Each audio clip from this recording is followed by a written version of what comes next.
from the same places. Trap music, this that first react music. They can't hold me back, I'm feeling good cause I'm black music. Can't nobody touch this, my flow I can't rush this. Put them on silence when I'm talking, you should hush bitch. I am from the heavy base, my bro called a heavy case. Got a couple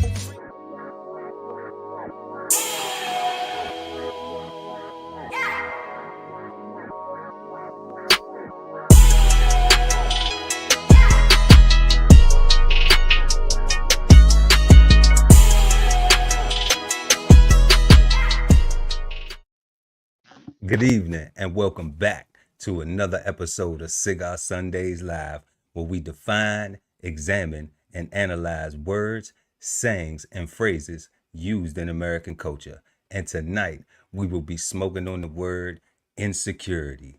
So grab your thinking caps and get ready to smoke on words with two big nerds, with myself, Chef Earl Pearl at DBCHEFTV, and the God, Ali Dawood L at BK Soul Farm. And we are the Cigarden Panel. Peace, God. How you feeling? Peace, God. I'm feeling pretty good, man. Like the weather sucks, but I feel pretty good though. Absolutely. How about you? Yeah, I got that built-in weather system kit too. You know, we want the fruits and veggies to get the rain, but man, we gotta go through the pain. Oh man, you know what I mean? Just a little bit, but always thankful for another day on this side of the dirt. Another Sunday, another day to be positive, peaceful, and productive. And looking forward to tonight's show. Matter of fact, everybody, we want to thank y'all for tuning in. Go ahead and smash that lickety like button. And also share the video, y'all. So let somebody know so they can grow. Before we get into tonight's show, y'all, we want to go ahead and shout out some of the people that's rocking with us and give y'all a little quick look at what we got at the DB Chef TV network. And then we're going to come right back into it and get into tonight's word. This whole publication is all about going from nowhere to somewhere, right? Being able to stand on something so that you can travel in peace, right? So bksoulfarm.com, 1016 160 self-sustainability. Jump on a list and get yourself together, right? Because it is irresponsible to not even know what responsibility means. So get yourself together, food, clothing, and shelter, protection of that, support your interests, and live. Some say that art imitates life, but we say that life is art. So visit the DB Chef TV gift shop and get 15% off of your next masterpiece of fashion. How do you get there? Simply tap the link in the description. At the Veteran Kettle Podcast, we thank you for your service, support, and sacrifice to our country. Listen to real stories of adversity and triumph as we give our best to honor our vets. Subscribe today and watch episodes now streaming on YouTube at TVK Podcast, The Veteran Kettle. If it's Friday night and you don't have a date, then brunch with the fellas is your spot, so don't be late. We go up at 9 p.m. with the trending topic news. Smash the like, comment, subscribe, and share the content. Don't be rude at Brunch Fellas, now streaming on YouTube. Love ain't always easy, and we won't stop until we get it right. So bring that ass to the Love Speak Podcast. Subscribe today and let your love speak at TLS Podcast, The Love Speak, now streaming on YouTube. Sign up for the newsletter and shop merch and clothing at www.dbcheftv.com.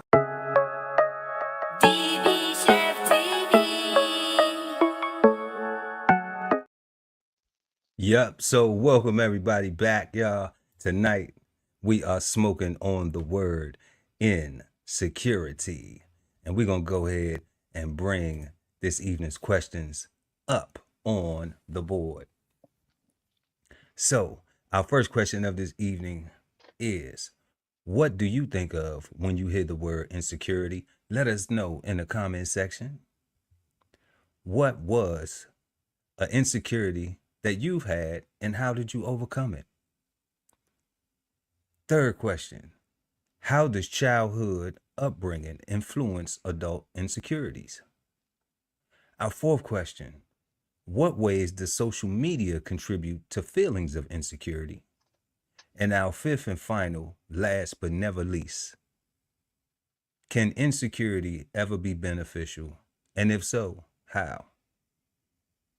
So, as always, before we bring up the definition of the word insecurity, we always answer our first question. And that is, what do you think of when you hear the word insecurity?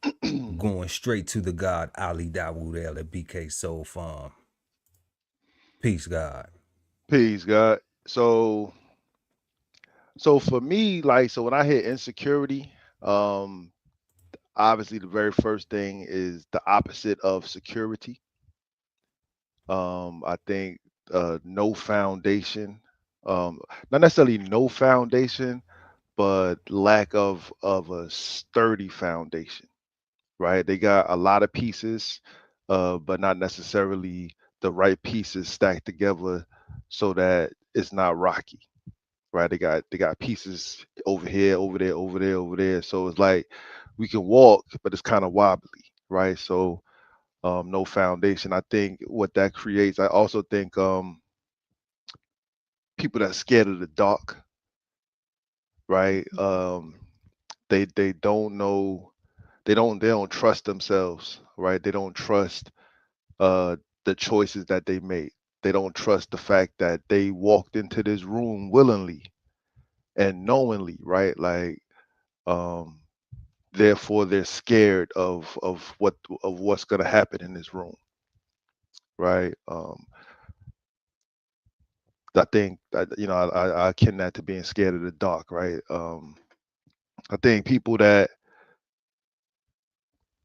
I don't know, just I kind of think like so. I think insecurity is kind of natural in a sense, right? But I think we're supposed to outgrow it. I think that in childhood, because we don't walk around with mirrors all day long and get to see what we look like all day, every day, right? So we kind of rely on other people to tell us if we got boogers or if we got stuff in our teeth and whatnot, right? Um, and I think No. No. No, I am checking for my own boogers and I'm making sure because when you know you got some big ass teeth and you know when you chew and you get stuff stuck, you gotta see, keep a see, little toothpick. that's true, and and, Yeah. and you have to.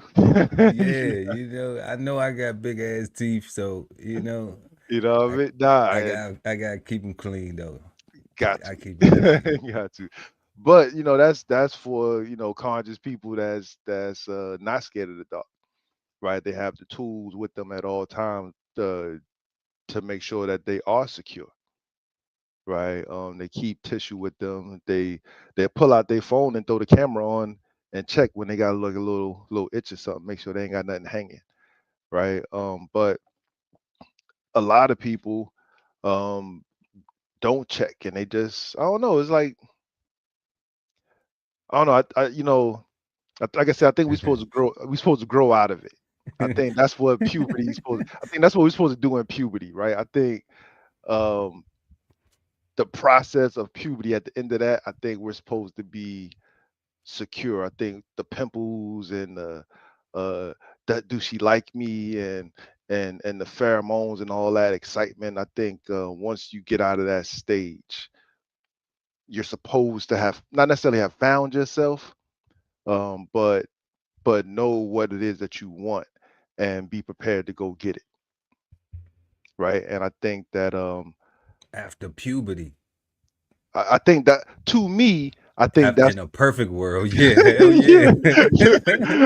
Hell yeah. I think, like I said, to me, I think that's what puberty is for, right? Like it's like a maturity process, right? Okay. It's kind of like the Yeah. way they say that your brain or men's brain don't mature to like 25 or something like that. Like it's a process that at least in my mind, I think, right, that you're supposed to grow out of that shit at some point. At some point, you're supposed to know what it is that you want, prepare yourself to obtain it, right?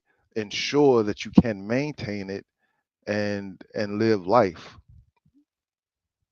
Like that's security. That's a secure.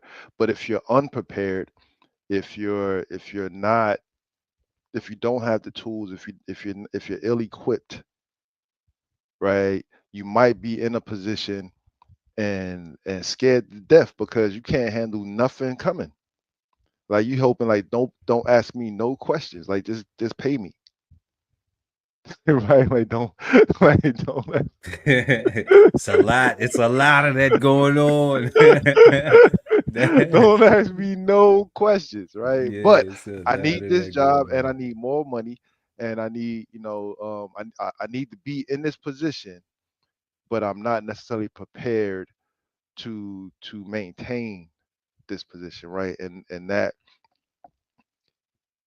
is in that breeds insecurity, right? Because you have the knowledge that you're not prepared, but for whatever reason you won't go get prepared and you won't say that out loud. Or people don't. I don't know. It's just weird. Yeah, man. Folks need to just, I don't know, just grab them and just go forward, man. Like, just know what you want. They they definitely need to stop walking around with the booger face. You know what I'm saying? You know what I'm saying? Like we got phone, cameras on our phones. You know what I'm Defi- saying? I definitely recommend don't walk around with the booger face. That's You a know what I'm snotty nose, but saying? Like, snotty nose looking like. But yeah, um, but definitely not being prepared. Um,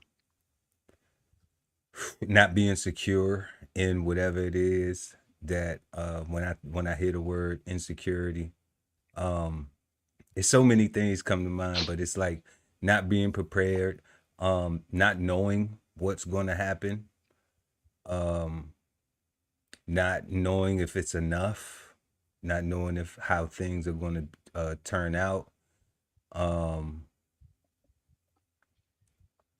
being in a state of what they call like uncertainty, um,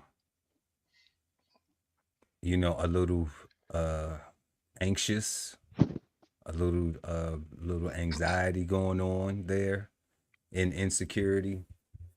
Um, Definitely the thing you said, not being secure in what it is that you are doing or whatever you're involved in, whatever you're engaged in. Um, I definitely agree that like when I think of the word, when I hear the word insecurity, um, I also more commonly, it's an insult, like culturally now somebody will, and I've heard it used in this context socially and social media where like women are calling guys insecure about something because they have a moral compass about a thing, or they they actually got they have got eyes. yeah, or they have a, oh, you insecure. So, like you, um, I think in different spaces, where oh, that's where I was seeing it at with some of the relationship stuff when they doing this thing about how many people you've been with and all this, and then girls like, oh, you insecure or this that or the third, um or you're not willing to do a certain thing, like I'm not willing to pay you to date you, oh, you insecure. Like You don't want to pay a deposit, guy? Like, come on, man. nah, I I'm don't. okay. I'm okay. I'm okay. Can you You imagine know. that? Well, I mean, I believe that like even in relationship, even when I would before I was married, and I wasn't a virgin when I got married, so I know that in dating, there's a level of insecurity, when you first start interacting with somebody, because you don't know how they gonna receive you, perceive you, you don't know if you're gonna deliver, if when it goes down, you might be confident about yourself, but you don't know where they are as a person, if they you know uh judging you based on the last thing they had or what the, you never know. So I think that those insecurities come in all shapes and forms, when you in the workplace and it's a new job or whatever, and you trying to figure out, you want to fit, people want to fit in. A lot of people be wanting to fit in versus wanting to get their job right. They want people to like them and shit more Just than do they the want to work. get. Yeah, just, um so they're insecure about that. Like the people don't like me or somebody don't like you or some shit. I'm just like, you there to work, like like the only person who matters pretty much is the supervisor and how they evaluate you if you're gonna keep your job. So all the social shit, you're not really there to socialize. At all. But people are the people, people are people, and they care about shit like that. They care about being liked. So they're insecure about that. So that, so when I hear the word, I get all of those things, all of those um situations, all of those things that touch on emotion. But they all seem to be of uncertainty. They all seem to be that there's a level of uncertainty about something, you know. So I don't know if that's gonna be a synonym or something of the word, or if that's gonna even be, but that's what it means to me right now when I think of it, when I hear it. I don't know. Um, but we're gonna go ahead and bring up this definition of uh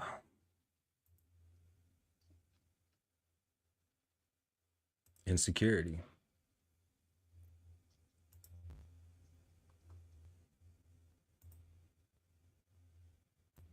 Let's go ahead and bring this up.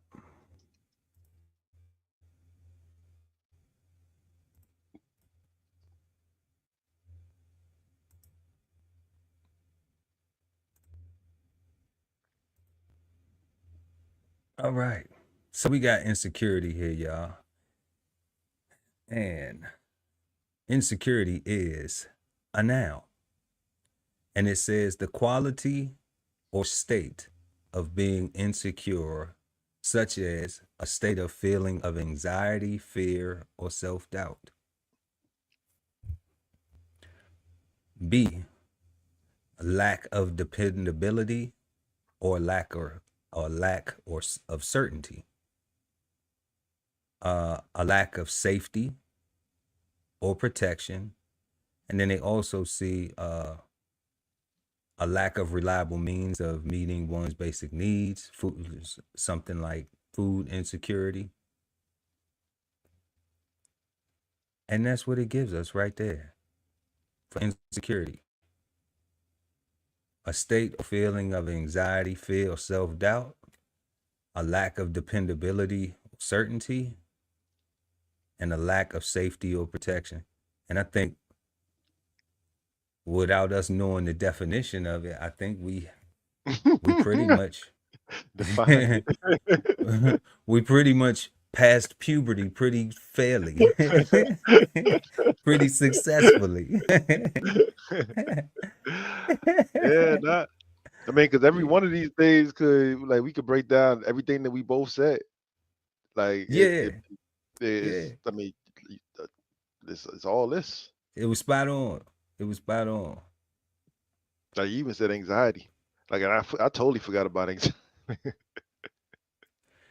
Yeah, well, you know how you be anxious for something, and it's like, Yeah, damn, I don't yeah, know if yeah, it's gonna work. I don't know if it's gonna hit yeah. right, or I don't know if it's gonna, you know, if it's gonna come out the way you wanted it to turn out. That's always a feeling of anxiety or fear or self doubt. That's even self doubt, doubting yourself. You know, always. And then you was talking about being able to depend on yourself. And not having protection, say with safety, not feeling safe. You see what it say? A lack of reliable means of meeting one's basic needs. Yeah, Like that's that lack of foundation of a sturdy foundation, right? Like Absolutely. You got a lot of stuff going on, but just not in the right order or close enough adjacent to each other to so they can rely on each other. So everything is shored up. Yep. So let's check out the thesaurus and see the synonyms of insecurity.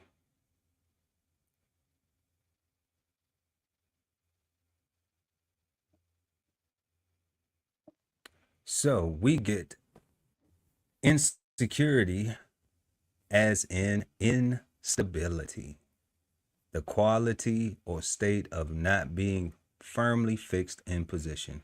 That's what you was just talking about, having a solid foundation. Yeah. Shakiness, unstableness, changeability, looseness, slackness, inconsistency, instability, laxness, unsoundness, unsteadiness, precariousness, mutability, and those are the breaks. You know, these are the breaks, literally. Cause all that shit sound like some shit broken up. It don't sound like it's, you know, And it that's what don't I'm sound like it's saying, God. stable.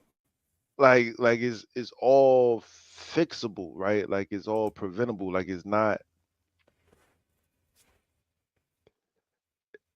not permanently damageable, right? Like or damaging. Like it's things that you can like if you're in a job, like say you lied on your resume, Mhm. right? Like you can real deal learn the job Yeah, I've on the seen job, people do that. I've seen people do that. right? Like and once you know the job, you know the job. Like who cares that you lied on the resume if you're doing the job? Like focus on doing. See, that's what you were saying about people want to be liked, right? Yeah. People will lie on their resume, get a job, don't learn a job, but be focusing on if people like them so that they can make sure that they can get another job because people like them. Somebody gonna look out for them instead Yeah. of actually learning the job, right? Like Yeah. Trying to make friends instead of trying to learn and keep the job. even with the relationship stuff, right? Like I think again, I, we did a whole casual dating thing. I think that we too loosey goosey. Like we got that looseness, in our dating right now, right? Or these days, I guess, right? Where we just gonna try it out. Like you're a person, I'm a person, and we just gonna see what happens, right? And 6 months from now, what what the sister say? 6 months from now, we'll find out what our real goals and real, how we really feel about ourselves, and we'll be honest with each other and see if we still like each other after we, wait 6 months or Yeah, it's I nothing don't stable. It is very unstable. It is unsteady. I remember back in the day, it was a little bit before my time though, but they used to say, "Yeah, we going steady." Before they, you know, going bef- steady. before it was that's my girlfriend or that's my, We going steady. Yeah, So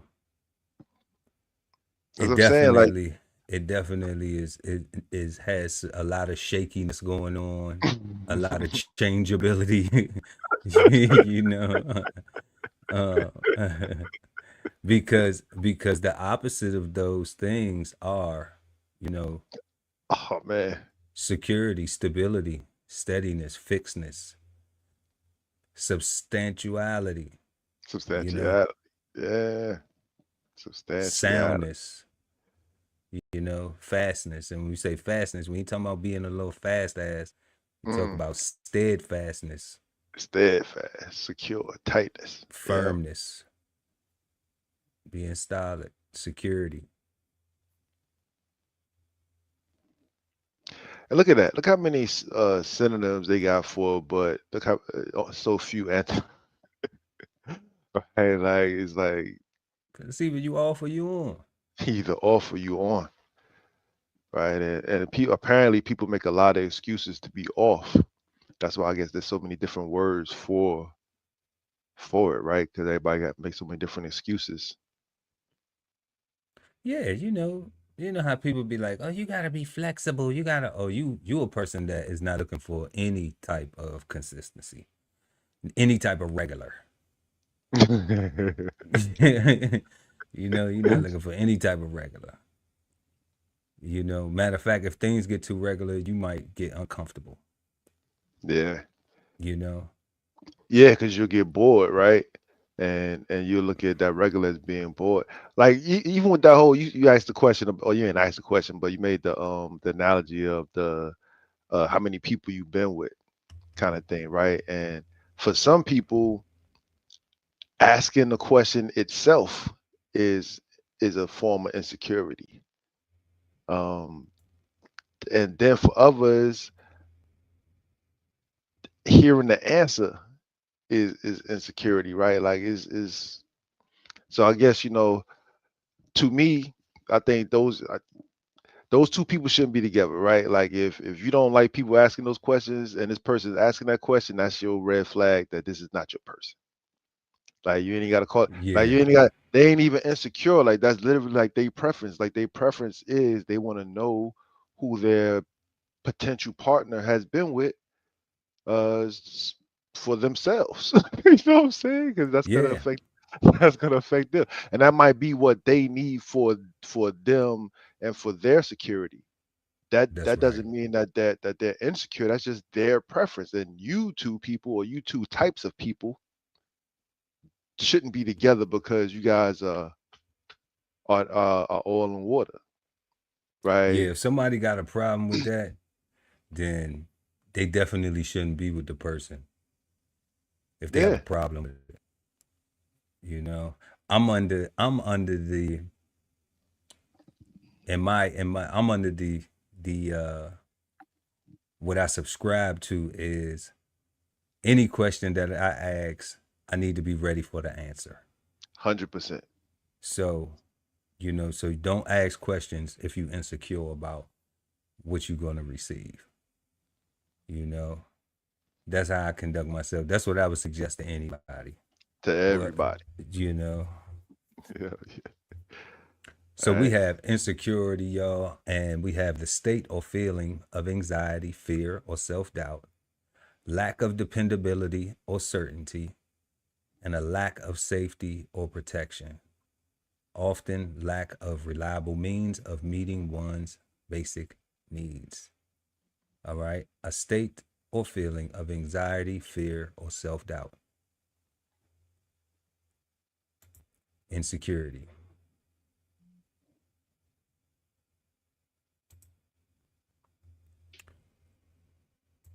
All right. So going back over to our questions tonight. Our first question was, what do you think of when you hear the word insecurity? Let us know in the comment section, y'all, what y'all think of. And we're going to go ahead and get into our second question. What was an insecurity that you've had, and how did you overcome it?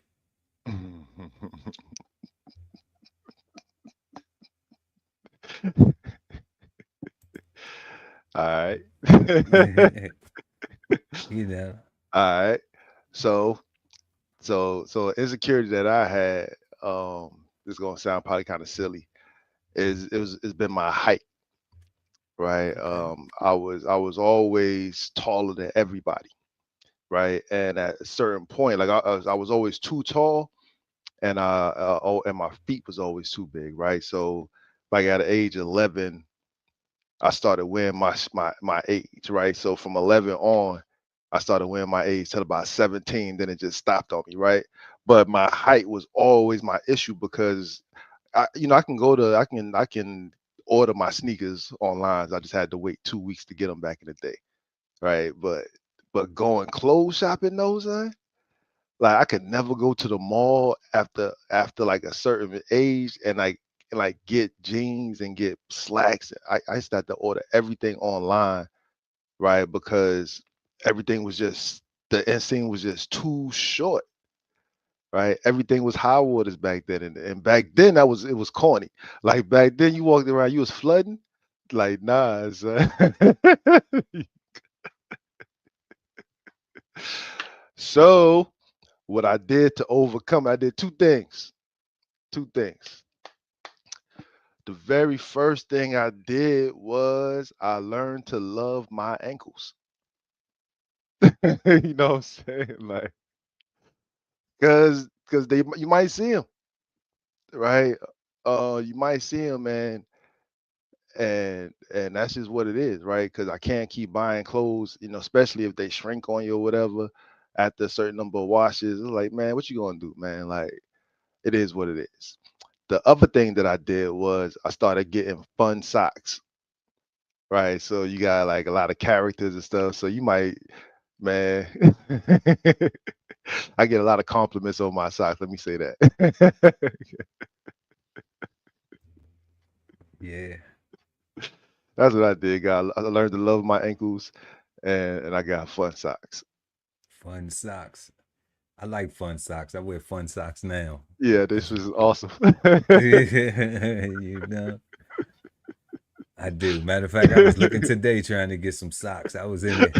I didn't even go in there for socks, and then I was buying something else, and then I was just like, you know what? Let me go see what kind of socks because they had a sale, and I said, well, let me see what kind Yeah. of socks they got because I'm a sockaholic. Yeah, So yeah. that's cool though. So the guy said his height, man. Something I was insecure about, and how did I handle it?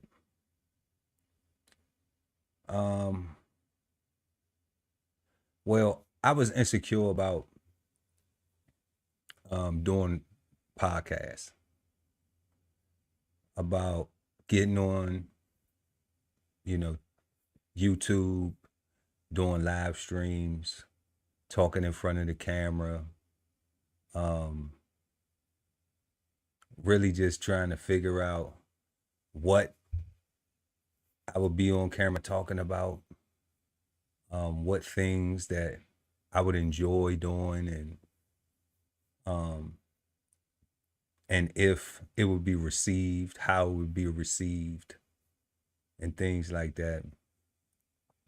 And how I overcame it was just doing it and just saying, fuck how it be received. because I enjoy doing it, and I have a desire to build with the people that I'm building with, like yourself, on YouTube. Like I had that insecurity, like that, like I don't really want to jump out there by myself, just because I think honestly, I think it's a talent that people have to sit in front of the camera and talk to themselves, and like laugh at their own I agree. jokes I and stuff agree. like that.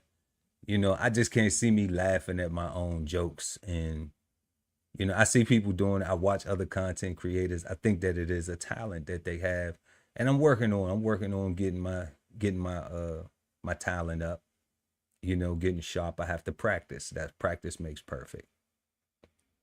But that was definitely an insecurity that I had venturing into, coming to the podcast world, coming to, the online and doing that stuff. And then it was just like, fuck it, like it is what it is. You be wondering like, okay, are you gonna, if you're gonna if your visual aids are gonna look good, if you're gonna if you're gonna say too much and shit like that, if you're gonna have problems delivering or not being as articulate as you want to be, or all of that stuff like that. All of that stuff is things that I thought about. And then I said, you know what? Well, the only way to improve at it is to do it desire to do it, you know, put the faith in yourself that you can do it, and then go do it. and then challenge yourself to be better than you were the last time. So that's what we doing. That's what we actively doing something about it right now. And you know, we no longer insecure about it. Now we just trying to figure out the content to come up with, and that's all. You know, on other platforms, we Cigar Sundays, we got this together. You know, Yeah, there's so many words we don't and get. yeah, you know, because I mean, we on what, like 83 words now. I mean, and we still have so many more to go. But definitely that was something that, you know, that I was insecure about, and that's how I handled it. That's how I overcame it, or am overcoming it. So our third question tonight: how does childhood upbringing influence adult insecurities?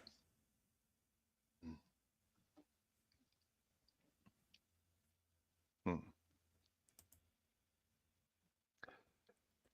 You know, I think that one is if your parents are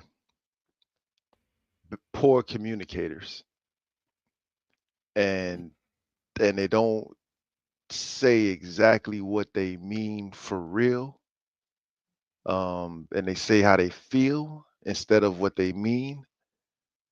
Um, if like you might be a healthy child, and they might refer to you as a little fat ass, or make references to your weight all the time, or call you chunky, but don't put less food on your plate. Don't take you to no don't get you no gym memberships. Don't do nothing but rag on you and tell you that you need to do stuff. I don't know. I think if your parents just shit on you, they can make you feel like you ain't, because they ain't nothing, right? Like what I seen some stuff is like, because my parents are this, the most I can ever accomplish is that level. There's no way that I can go beyond that, because this is where I come from, right? This is Yeah. this is this is this is all I know. So since this is all I know, this is all that's available to me, kind of thing, right? So I think Like I'm scared to not be a nigga. right, and Yeah. I attribute that to poor communication on the parent side, because while this might be my ceiling, right? This may have been my goal, my ceiling, right? Or it might have just been where as far as I could have gone, but it is, I feel it's my responsibility and my duty to impart as much um beneficial life knowledge on you, so that you have all the options available to you that are possible, that I have, right? Because even though I might have made mistakes, it doesn't mean I didn't know things. I didn't know better, Hmm. right? And even though I didn't do better, I'm still I still feel like I'm obligated to tell you better, right? Yes. And I think a lot of parents, in their poor communication, settle on, damn, since I didn't make nothing of myself, my kid, I can't expect my kid to do, if you don't become a ball player or a rapper, then that's it, right? So I think poor communicating parents would play a detrimental role on the upbringing of a child, right? And you're left to hope that life shows that child enough other experiences, and they are open enough to see them and appreciate them, to be desirous of the same or more of the same, right? Or just desirous of just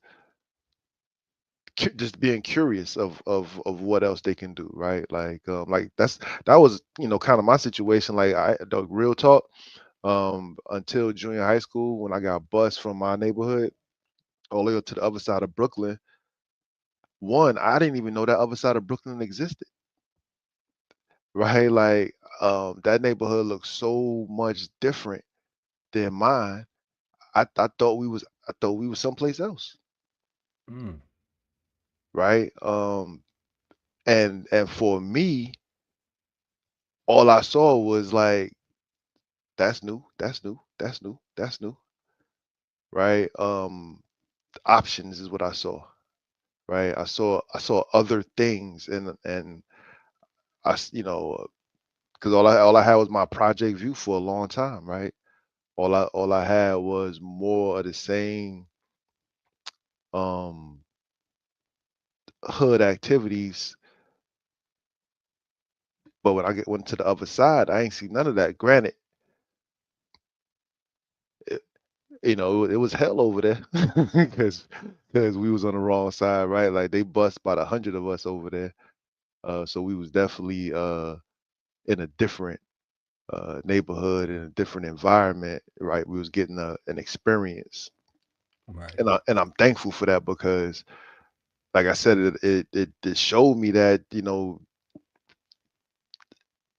Brooklyn was so much bigger than my blocks that I stayed on for so long, right? So that's what I think. I think poor communication and a lack of knowledge on opportunities is detrimental to the upbringing of the child, right? And it will hinder the adults, the progress and process As an adult. as an adult. Yeah, from childhood. Definitely. How does childhood upbringing influence adult insecurities? Um, well, God, you touched on the parental aspect. I'm gonna go on like with your peers, your friends.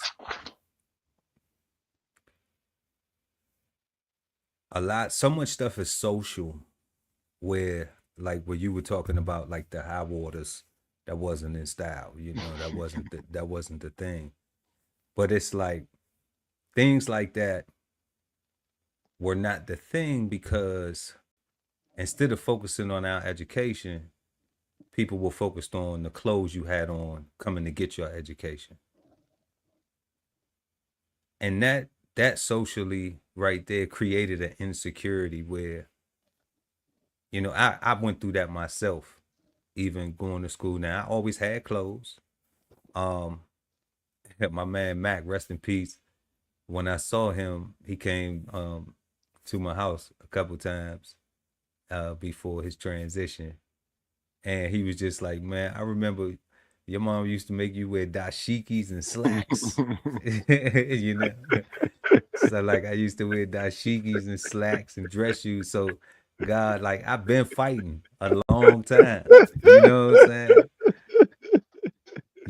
And that's what he used to say. He used to be like, man, he said you wasn't a bully, but you was fighting everybody because I was so skinny. Like I always been skinny, and I never was tall. I never was like taller than that. Maybe maybe at 9, I was maybe a little taller than all the other 8, 7, 9 You know what I mean? But like, nah, like I've been the same height that I am now since I was like 15.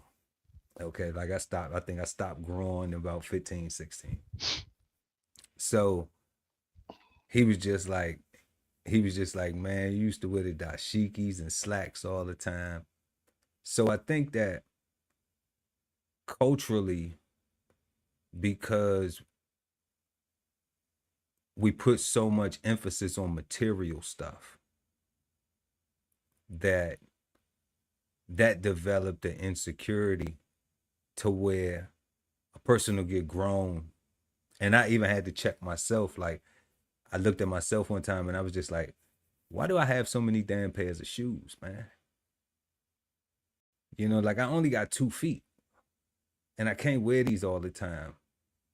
And then I'm just like, look at all this money that, you know, that I could have actually put into something to make more money. I could have invested. And then we'll see socially where it's like, oh, the white boy with the dirty shoes, because he don't care about impressing this person, or, you know, and then that becomes this psychological thing where it's like, well, I ain't the white boy with no dirty shoes. But then you get to a certain point, you're like, well, I want to be the white boy with the dirty shoes, you know, because I got my priorities together. You know, like, it's not necessarily always a white boy with dirty shoes, but that's where it came from. That's the inception of it culturally. So I think that things like that, dating, when you with your peer base growing up, and you know, people don't date certain people. It's like, oh no, you can't date them because they live over here, or you can't date this one because they live over there, or you can't date this one because of this or because of that. You know, it almost like, how would that person know if they found their person, if, you know, if they are limited to that experience, you know, or excluded from having that experience. And then when you grow up, then you develop this, you know, this thing where it's just like, oh nah, I ain't messing with this, or I ain't messing with that.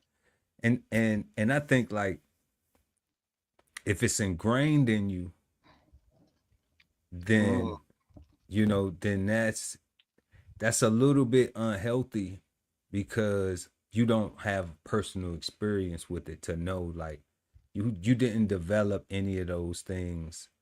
You going off of what somebody said. Now, we can't belittle if it's coming from an elder saying, hey, you may not want to do that because, you know, I had that experience and it didn't work out for me It hurt a lot. well. You know. But it's like, how many nowadays we see like, oh, go ahead, they'll be fine. You know, it's not a lot of, you know, because the young people not gonna listen anyway. They're gonna, oh, I'm smarter than you. You don't know what you're talking about, old head. You don't know this, you don't know that. Oh, that was back in your day, blah, blah, blah, you know. Or they don't see anything that's shiny enough to them to make them listen. You know, to encourage them to listen, because they don't see anything shiny enough. You know, like, they value material stuff so much, and it's stemming from like that peer social experience where you go to school and you don't have on this name brand thing, or you don't have on this name brand this or whatever, and you know, the peer base is like, oh, well, we not gonna hang with her because that's the ugly girl. And or we not gonna hang with him because he got dirty. high waters. Yeah, he got on high waters, or like, you know, he don't never have no name brand clothes. Like, your parents don't buy you no name brand clothes, or you be shopping at, you know, people just cutting on them the whole time. Yo, not for nothing, God. You 100% not lying about that, because you could not have no friends if your clothes wasn't name brand for real. Right? Like, you understand, God? So see, like, you real talk. you Like, see what I'm saying, God? So that's why when people look at me and they be like, damn, he don't be, you know, people be watching you and shit because they don't got no life. You know what I'm saying? And they be like, damn, you don't got a whole lot of friends. People don't be coming and going and all this. Like, they don't understand my story. Like, as a child, just like you just said, when you are like the Bama, you know? Damn, yeah. When you a Bama, you know, when you are You know, everybody else got on cross colors and you know, e-tonics and he tonics so used bad. jeans and all that, and you got on dashiki dress shirts and some Buster Corduroys. Browns, you know what I'm saying? Got on Some corduroys. corduroy, you know what I'm saying? I used to hate those Like, shit. yeah, like that's how I'm rocking. Yeah. Haircut though, you know, kept a fresh haircut, Yeah, I you know. remember, God, I turned 14. I started working. I told my mom, I was like, yo, I'm buy all my clothes from now on. I don't want you buying my clothes no more. That's why I got 11. At 11, I was just like, you know, I wanted them shell toe Adidas. She was like, "You not getting those? You know how much those cost?" She was like, "I'm getting you some shoes, but you're not You getting so those." So I'm like, "All right, alright. all right." You know, I've had enough. Like you do not know. You know, you You not beating you. outside. You Yeah, not like you not outside with me. Like I'm, you know, you wondering why I'm coming in the house always fighting. Because look how you got me dressed out here. outside. You know, you know. Shout out to Nana V, man. Like I'm just like, Side damn. out.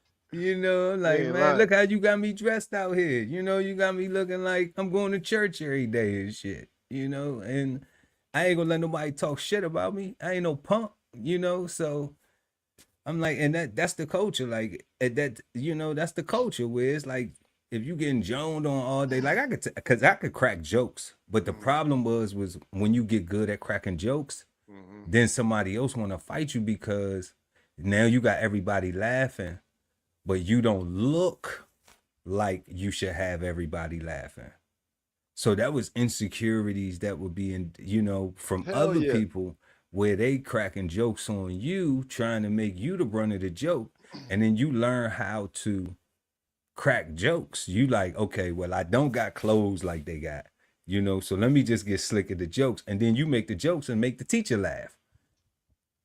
So I was able to do that. And then, you know, then now they want to fight. Now they want to prove something more, you know.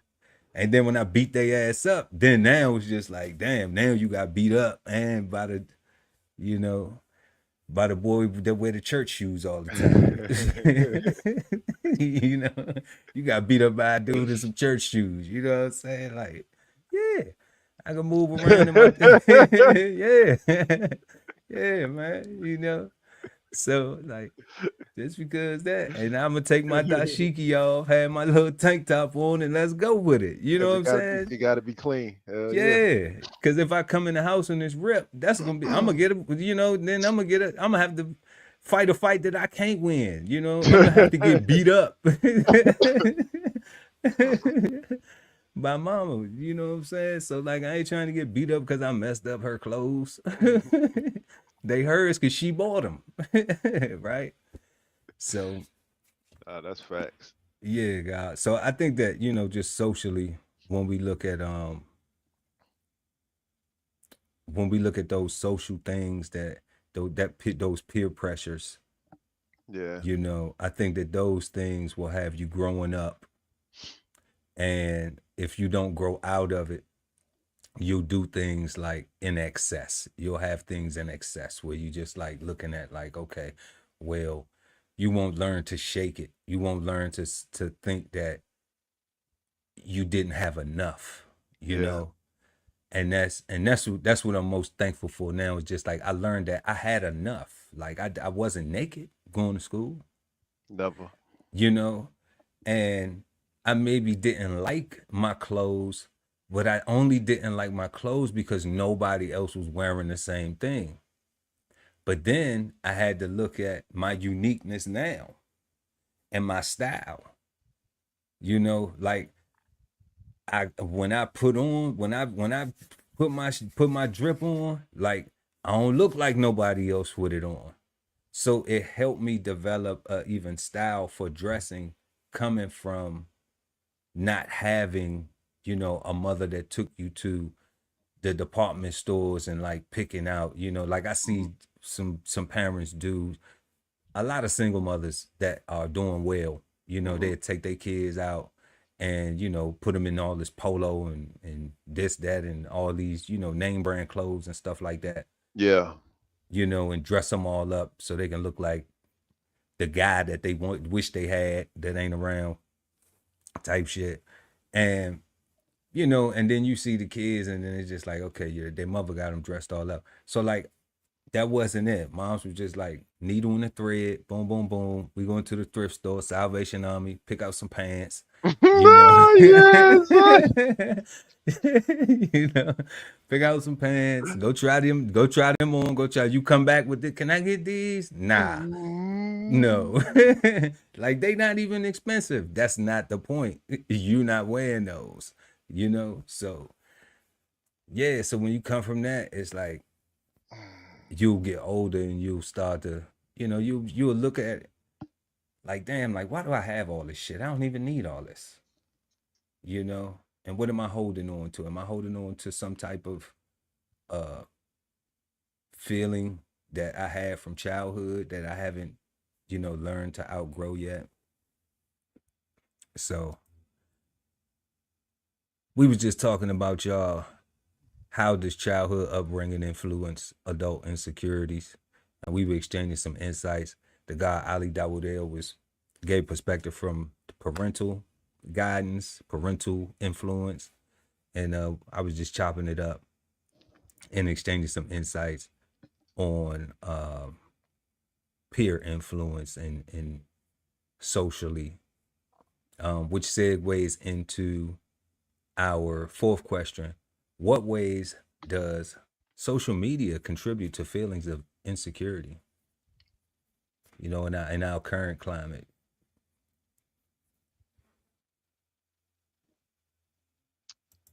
So I think it's obvious, right? But it's the easiest way to say it. Social media.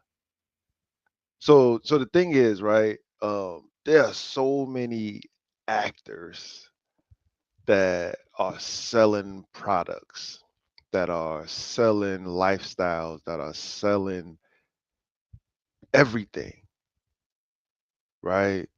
Um, because that's where the commercials make you want stuff, Yeah. right? The marketing, the advertisements. If you don't have those name brand things, then you don't have the right things. So social media is always telling you what's the trendy thing to be up on at the time. And if you're not up on that, then you're behind. You're you know you're the dinosaur.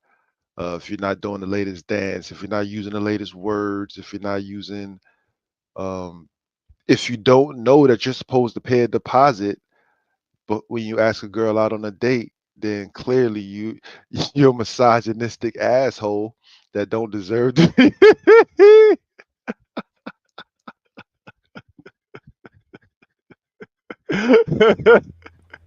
You prehistoric or something, You right? know what I'm Like, saying?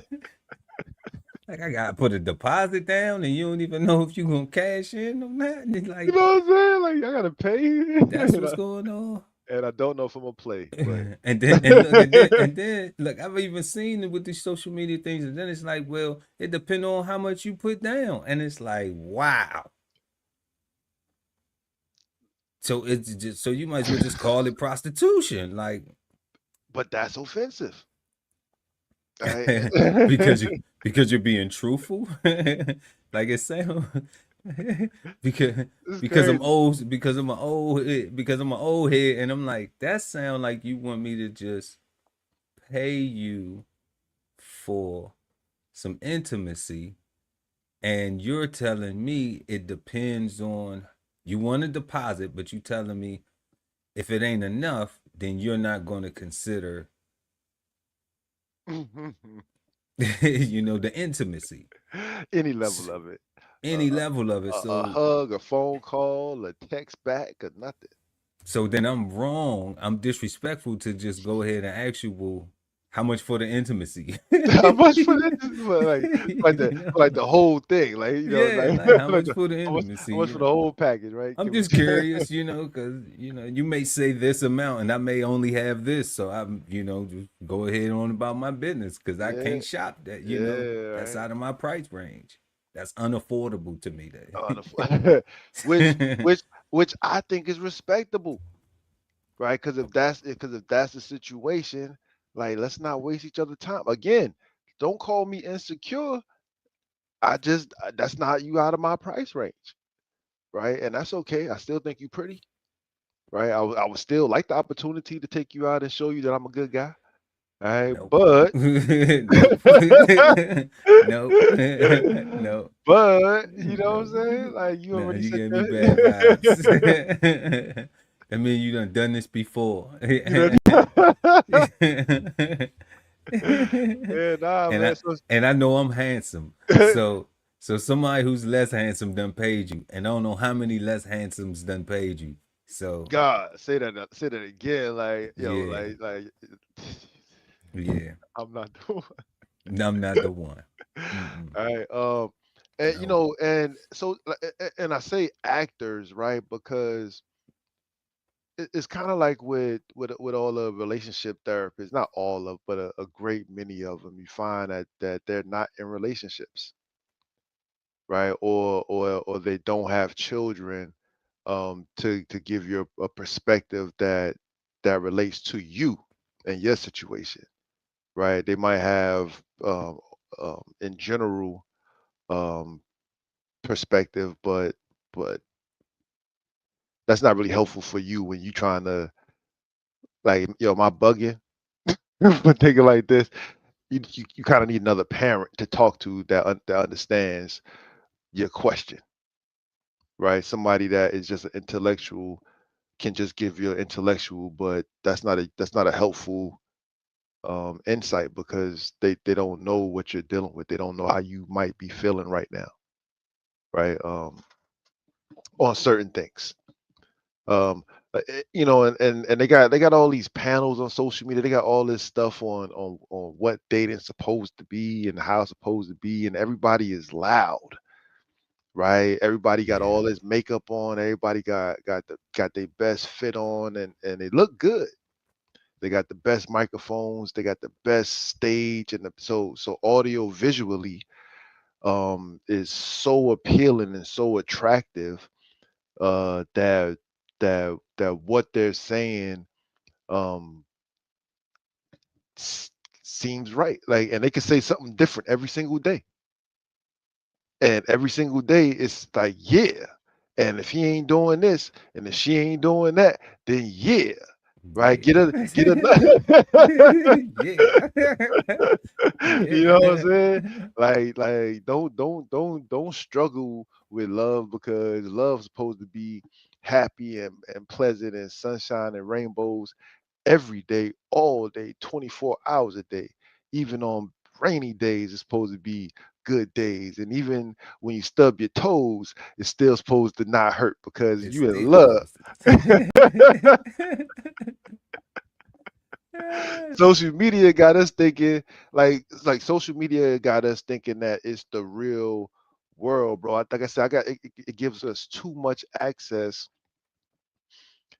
to too many different perspectives, and we're not mature enough to handle them, right? Simply as using, gang terminology, right?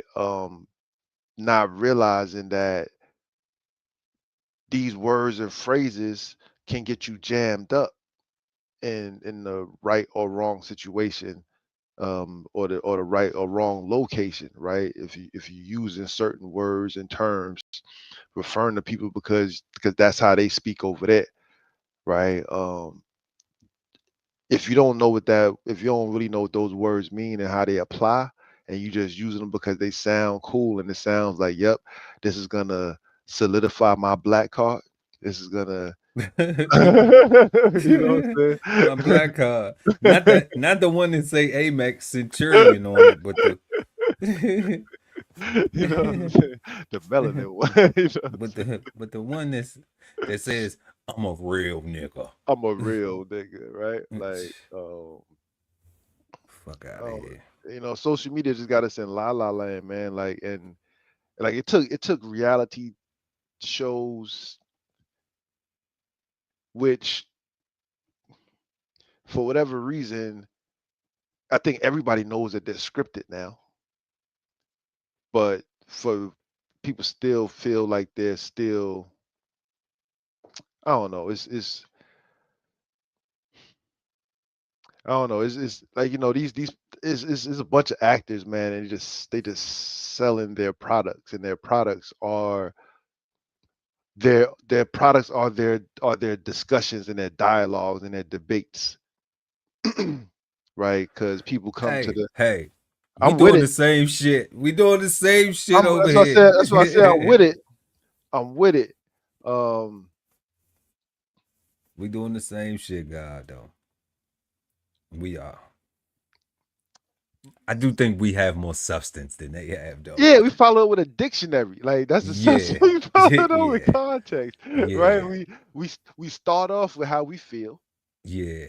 right, and we back it up with what it actually is, Yeah. right, and we answer the questions based on the information that's been revealed to us. That's right. Yeah, we show flaw. We show flaw. We show flaw.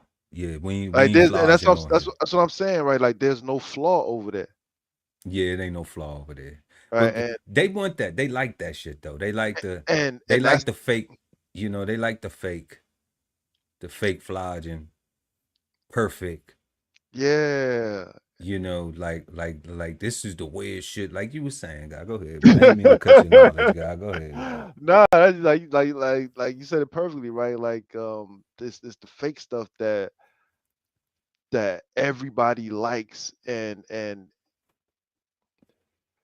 it's kind of like the insecurity with the podcast, right? People don't want to do podcasts like because their podcast might not look like the winning podcast that's winning right now, right? They may not have the microphone that Gilly the Kid has. They may not have the headphones or the camera that so has or whatever, right? And it won't be as vibrant. It won't be as bright. Oh man, I don't have a green screen to make my background. You're gonna see my exercise machine behind me, or my bike, or like those, they real, right? Because the reality is, if you don't have the quality microphone, your sound will not be as pristine as you may like it. The reality is, if your lights are not the way that you want them to be, you will not be as vibrant as you might want to be. The reality is, like, if you don't have the right equipment for the outcome that you want, you will not get it. Yeah. That doesn't mean you shouldn't start becoming a podcaster. Right. That don't mean you shouldn't travel, work with what you got until you You know what get I'm what saying? you Like, need. like your Like, your damn. phone is great. You know what I'm saying? Right. You got 3 cameras on the back of that joint. You know what I'm Come on. saying? Like pick one. Ain't nothing stopping you.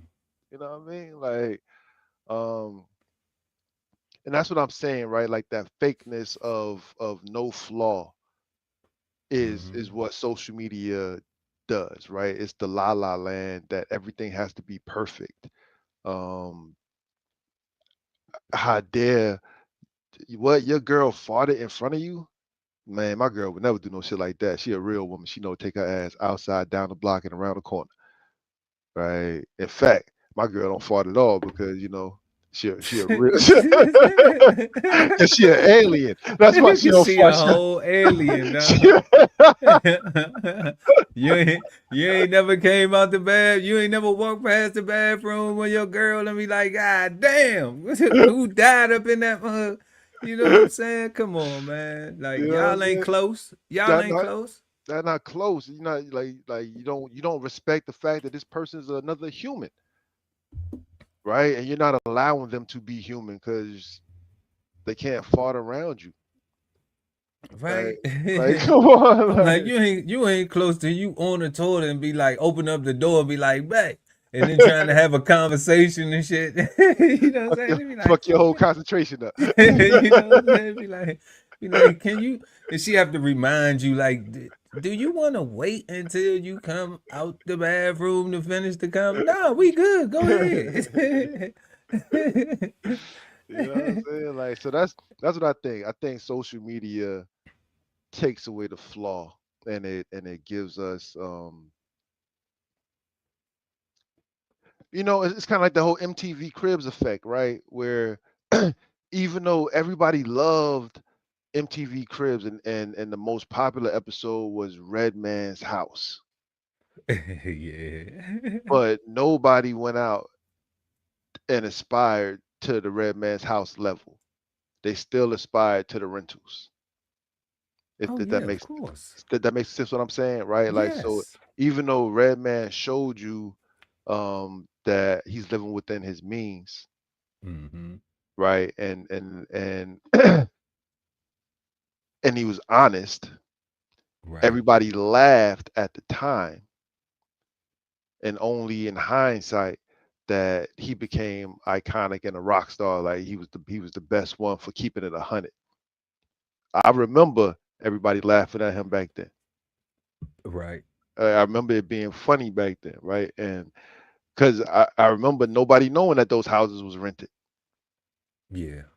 right? Like, everybody thought that those houses was their houses, right? Like, they sold us on a whole lie, and then here come Red Man, right? And it's like, yo, your doorbell don't work, son.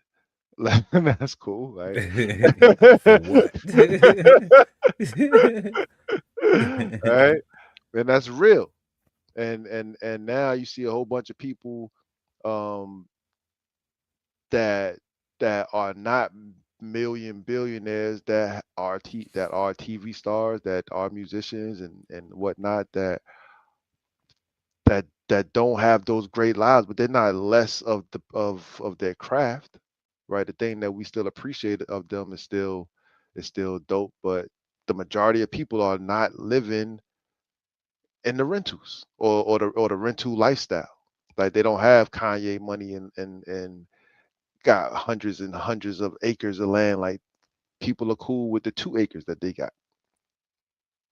And I think that's the moral of the Red Man joint. To be cool with what you got. Just be even though you may not have a big old Cadillac, They told you, man. They said it. just be thankful They for told what you. you got. They Curtis told Mayfield been saying, been trying to tell folks since the 70s, you. Man, telling just be thankful for what you got, you know. But definitely, um, God, what ways does social media contribute to feelings of insecurity? Um, Man, I share a story. So I had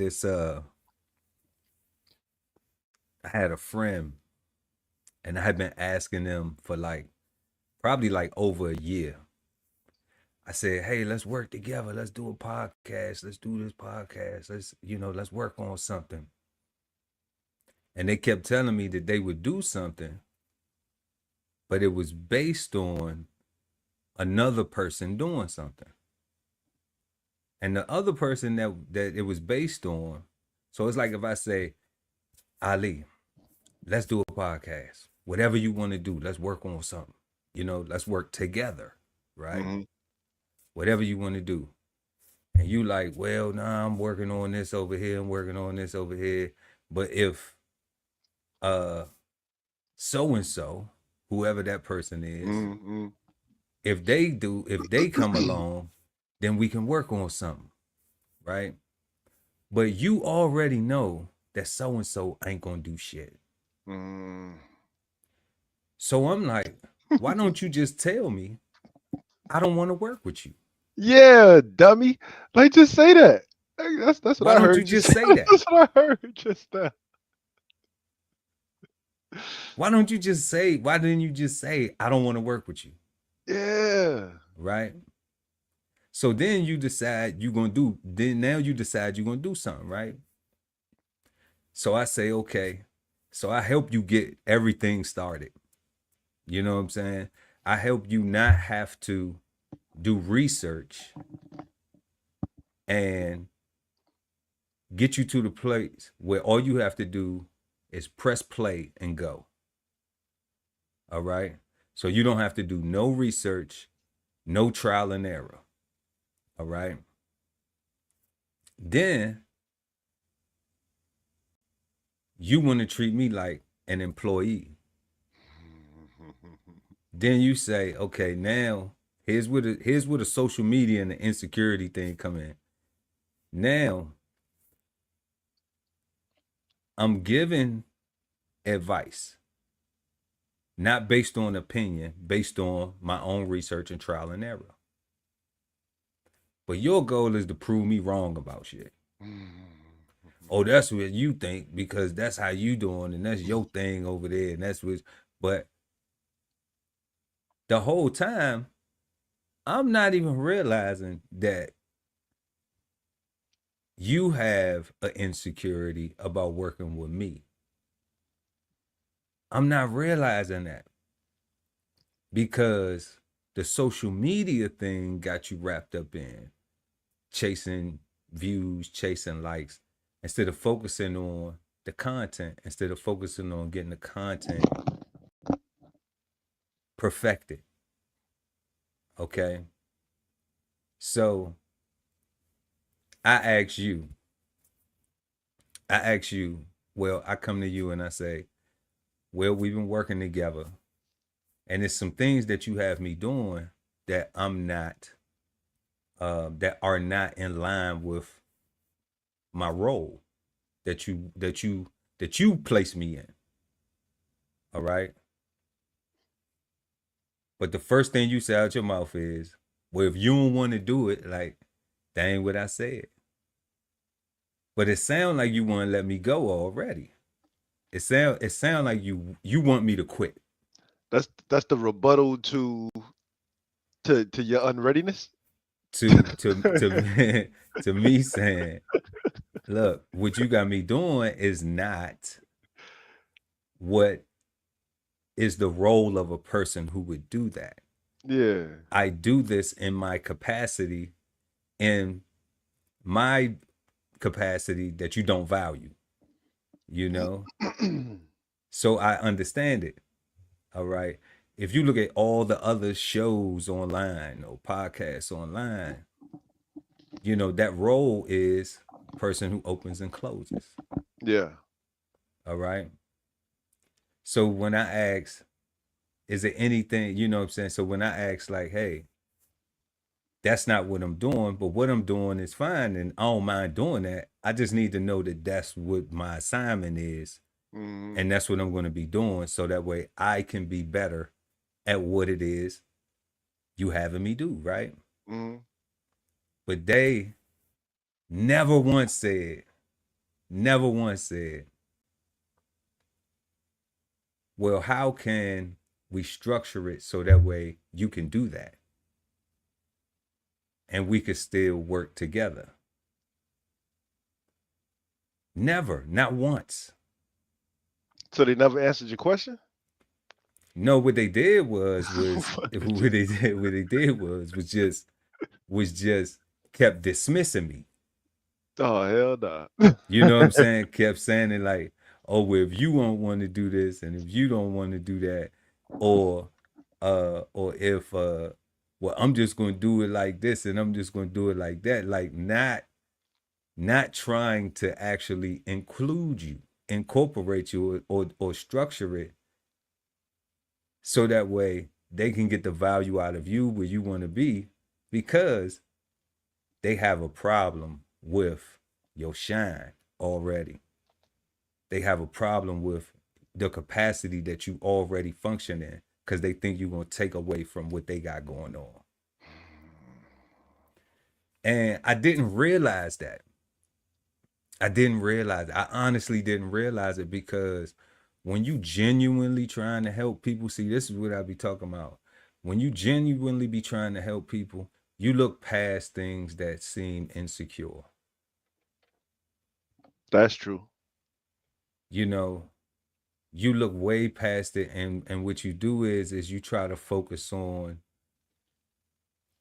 working on the things that's going to help further whatever it is you got going on. But then what I also had to realize was that some people can't lead. They want to be in charge, but they don't have the skill set necessary. They need some followers. They need people to follow, but they need people to follow blindly. And when I look at the things that I was doing as far as like receiving in my role, in my capacity, you know, I feel insecure about it because I was out of my element. I was like, you know, like this isn't something that I do on a daily basis as far as the topics, the interests. Yeah. You know, it wasn't something that I'm actively studying or following. But I was like, I'm ready to embrace this though, you know, because I'm gonna get sharper at even with doing what we do, you know, and all the other channels that, you know, that we have across the network that we doing things. So it's gonna help polish. Plus, I get to work together. Yeah. And when I realized that when people don't want to work together and they want you to work for them, you know, that's a problem. And it's like, how the fuck you even want to be friends, you know, if at the same time you're not even friend enough to say, you know, to just say like, shit, hell, I don't want you wearing none of your DBCHEFTV stuff when you on my show. I don't want you to, you know, I don't want you to have too much of a role because you might have too much shine. Man, you know, I don't really want to work with you. I just want you to help me with what I need help with, and then just do whatever I tell you to do and assign you to do. Like, I appreciate when it's like that, you know, because then that lets you know what you're dealing with. That it's not where you having conversations with people and then people doing little sucker shit. And it's like, you know, it's like, come on, family. That's the You word know? right there, guys. Sucker shit.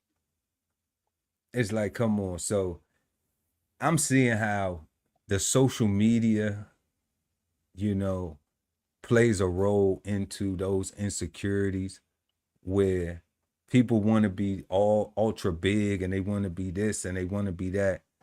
And they don't even realize that, like, it's so much work that you have to put in. And what I realized is this, what I always tell you, God, this our show. Okay? We are building this together. So, if I'm on sucker shit and we ain't even making no money, then when the money come, then you already know I'm gonna be a bigger sucker. You know what I'm saying? So I would advise anybody in any situation, like, get the fuck out early. Early. Get the fuck out early. Soon as you get a whiff of sucker shit, gotta go. You know, because anything that you, what do I always say, God? Anything that you want to do, let me know. We gonna try it. Let's try it.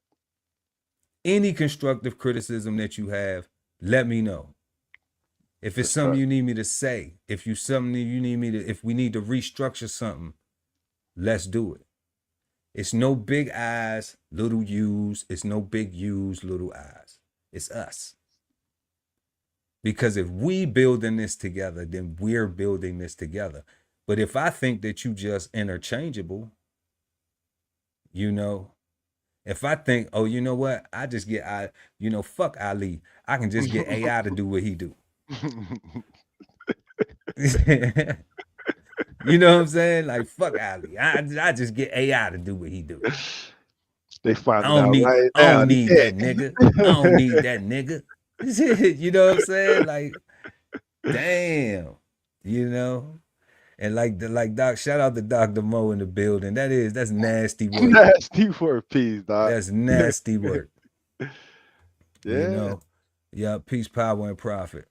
For sure. You know, but I just understand that, like, you know, this social media got people tripping, you know, and not realizing that, you know, they need to let go of some of them fucking insecurities, man, because when somebody trying to work with you, they trying to work with you. They not trying to work against you. And just because a person like value the whole opinion, don't just be like, well, I only want to hear when you talking like this, or I only want to hear when you saying it like this. Like, it ain't gonna be like that when you working with people. Facts. You know, and if we building together, then we're building together.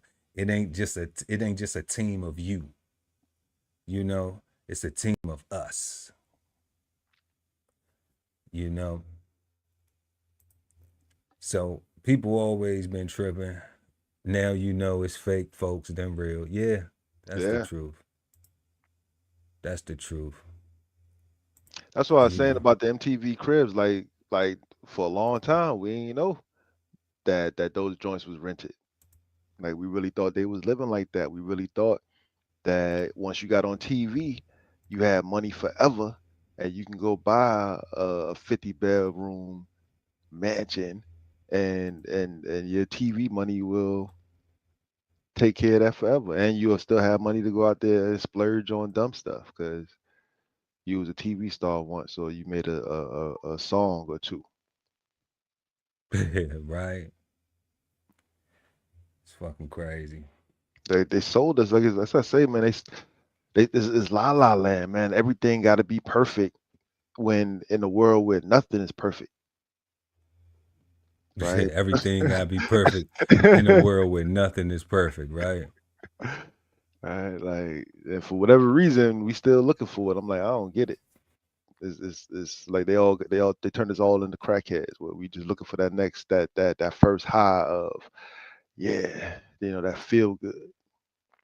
Yeah, I had a conversation with my cousin, and I felt what he was saying, and he was just like, he was telling me to pay for interviews, Hmm. right? He was like, if you want to go up, cuz pay for some interviews, and I was just like, bro, Like pay people to hear. yeah, pay some people to come on, and then they share the content and be on their stream and blah blah blah. Yeah, And yeah. and I was just like, cuz you're right.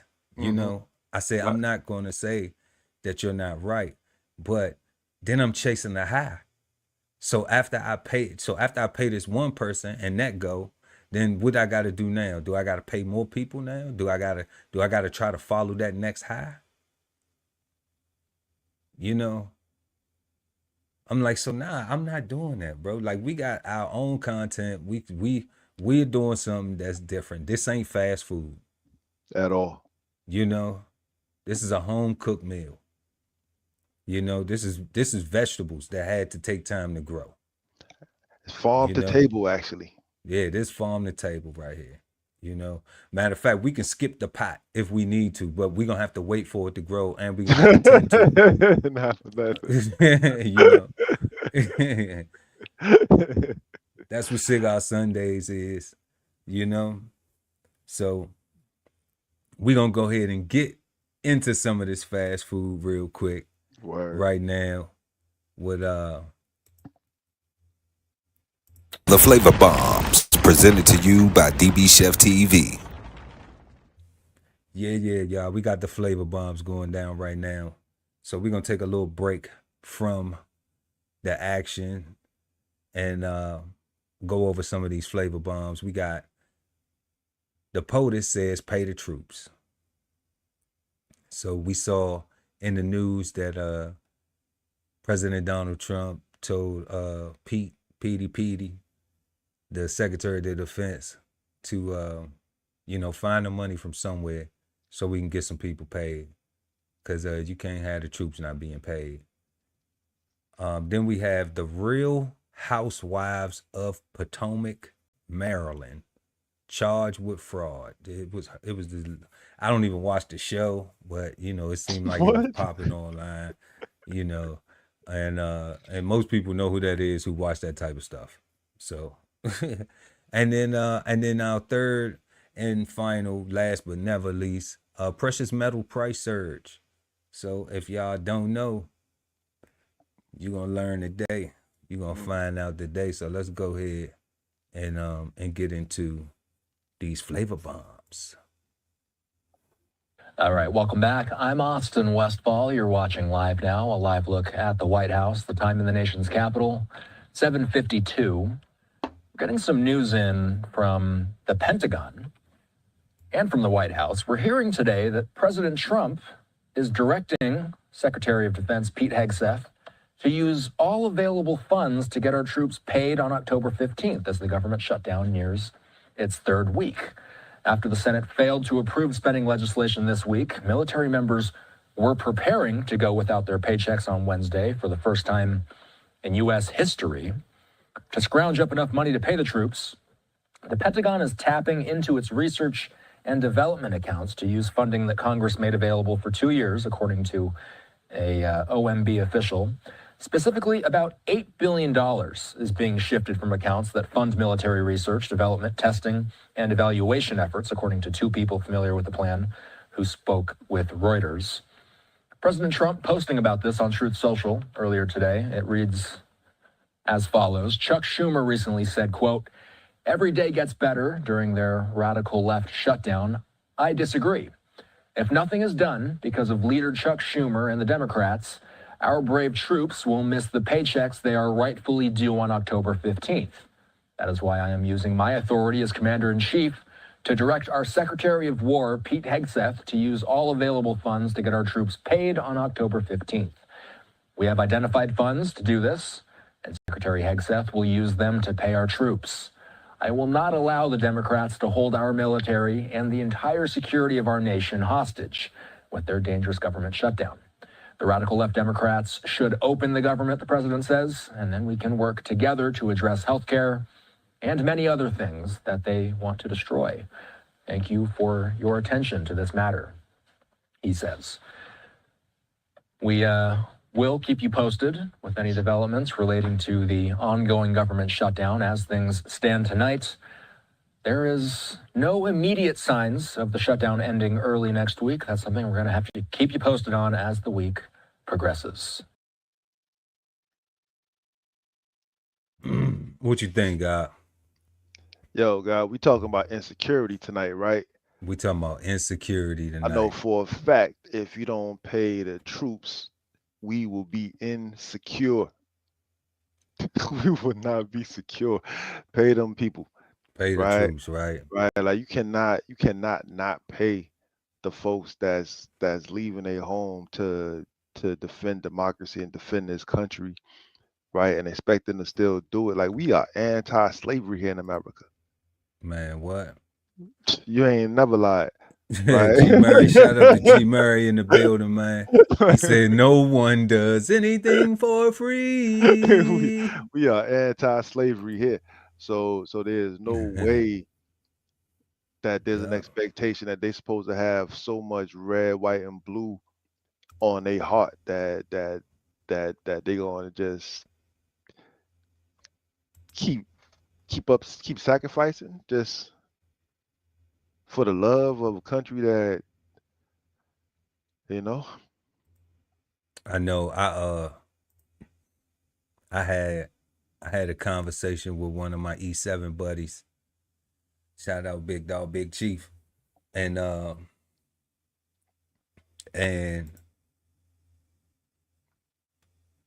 he was saying he was worried because he's still on active duty. He said he was worried because of the young people, you know, the some of the junior enlisted people, and was just, you know, considering like his own past. I know I was even, you know, mentioning my own past, like how, shoot, I was an E4 and I was still at the payday, at the loan till payday place. You know, Like I was still fucking that money up, like, because it wasn't a Man, lot, you know. it Like took a minute to learn, God. I ain't gonna lie. it took a good minute, good little minute to learn, you know, fucking that money up. So, he said he was concerned, but I understood where he was coming from because, in the Coast Guard, I think in 2018 we didn't get paid. So that was the news report was lying. The military has not been paid before. You know, this would not be the first time in history where a branch, you know, we were the only military branch that did not get paid that time. But I went through that, you know, but by that time I was already, you know, where we at today, mindset today. We've been on that for a while. So it wasn't as difficult. But definitely, man, they gotta pay the troops though.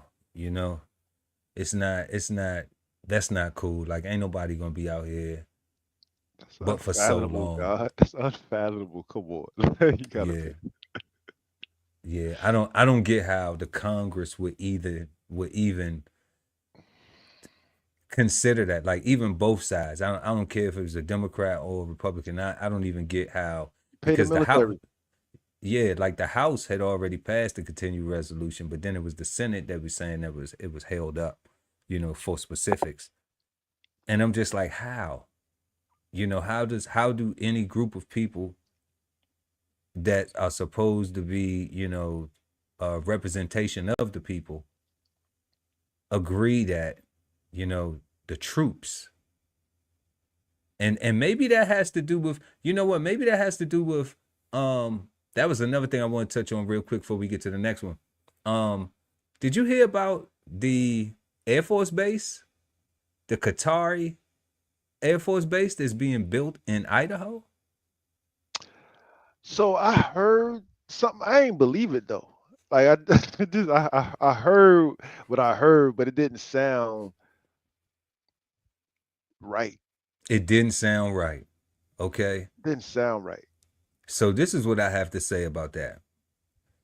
There used to be a thing that I used to say. I used to say, one thing about the USA, one thing about America is that we have the biggest military in the world, and we have the most dominant military in the world. And I used to say that because, and what I used to say to substantiate that was, any young person who grows up and decides they want to serve in the U.S. military for their country can pick one of these services and they can go live in any place. They can be stationed across the world. Yep. All right. Yep. But the foreign militaries, if they serve their country, they not coming over here. Ain't no Russian base in, you know, we have towns, we have sections of towns like Little Odessa and Chinatown and Yeah. Koreatown, and you know what I'm saying? Like we have those, but they don't have any military installations. Because that's crazy. You know, so now that there will be a military installation on American soil, is the empire falling? That sound like that sound fail, God. Like you said, where is it at? Like what's going like In the middle of America, in Idaho. Idaho is where the potatoes at. I mean, Potato. they put it Potatoes. with they put it with somebody where nobody will interfere with them at. Right? Like oh, that's weird, bro. That's crazy. That is super crazy. That's super crazy. Let's see, they're going crazy in the chat. That's crazy, God. Like foreign bases on U.S. soil is out of freaking control, ain't it? That's crazy, God. The empire is falling. The empire is falling. We got foreign occupation. That's crazy to me. I'm like, man, are we third world? Are we turning third world? Damn, God. Like, Are we turning third world? Will we see America become a third world? We got football teams and stuff and basketball in yeah, South Beach. What's yeah, going on? yeah. Son. What's going on? That's what I'm saying, man. I'm looking at the White House website right now, and this is my first time looking at it in like forever.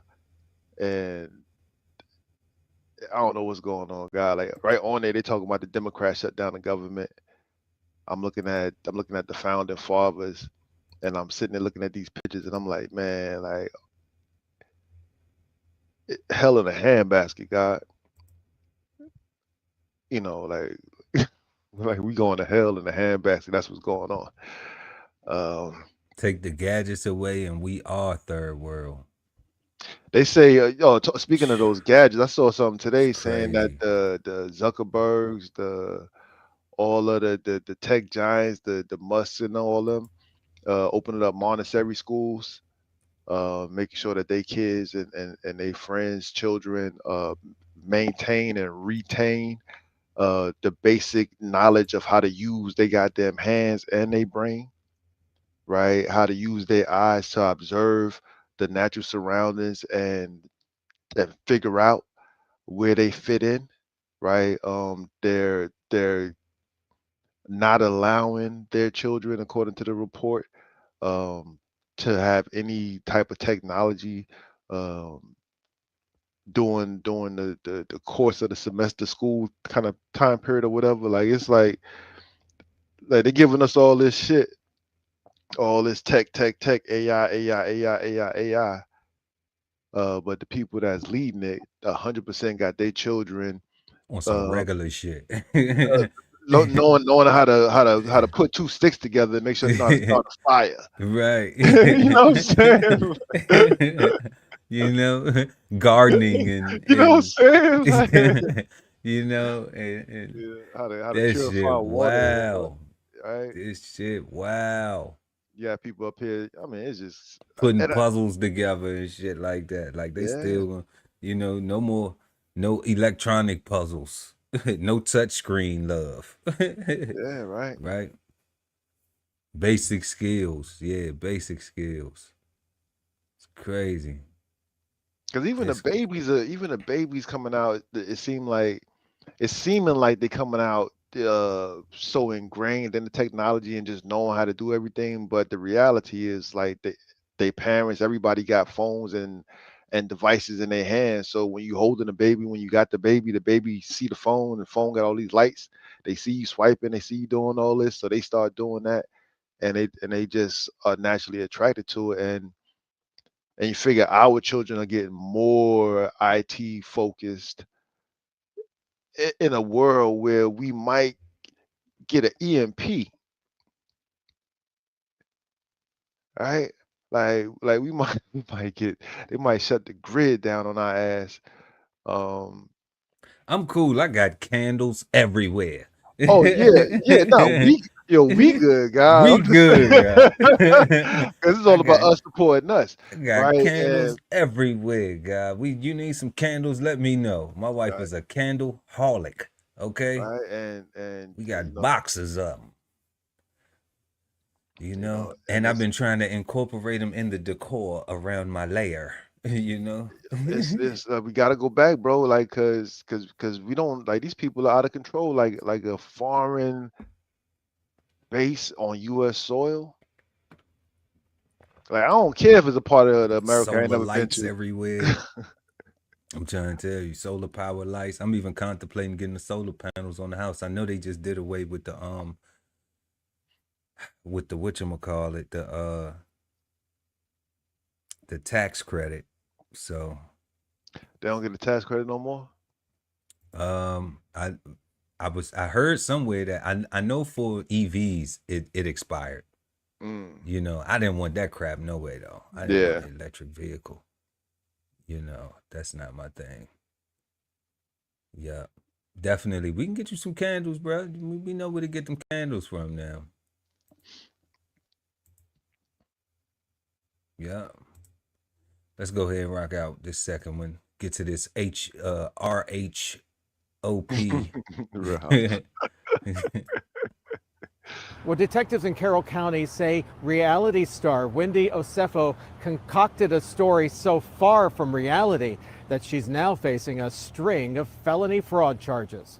At her home in Finksburg today, there was no sign of the housewife, but her neighborhood was buzzing with the news as police accused Wendy Osefo of being a fraud. It seems rather foolish, but I don't know what to believe. Osefo is a cast member on The Real Housewives of Potomac, a reality show shot largely at her home in Finksburg.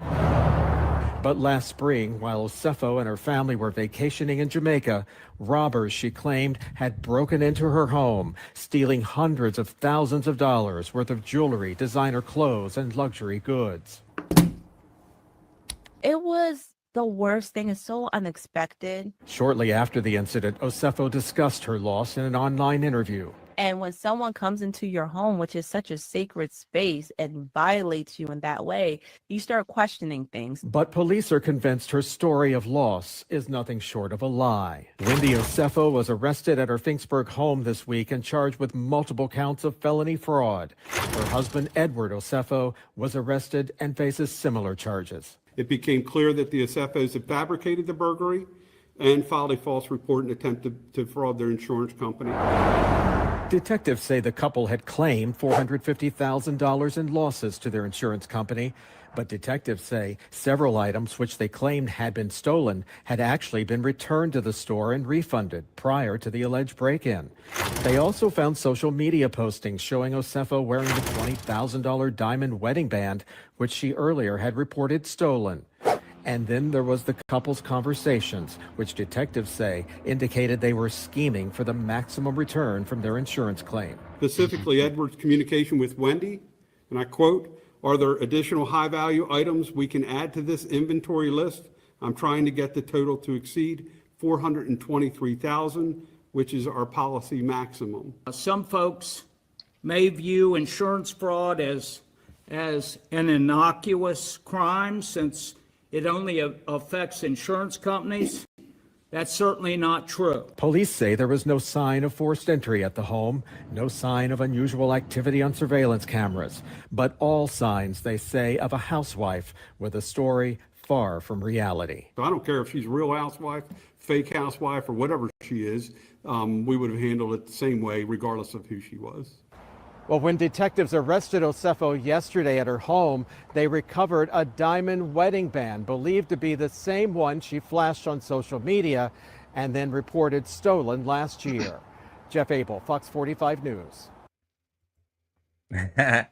Police say, I don't care if she a real housewife or a fake housewife or whatever the hell type of housewife she is. I don't care if she married or not. Her ass going to jail. You out here fucking around.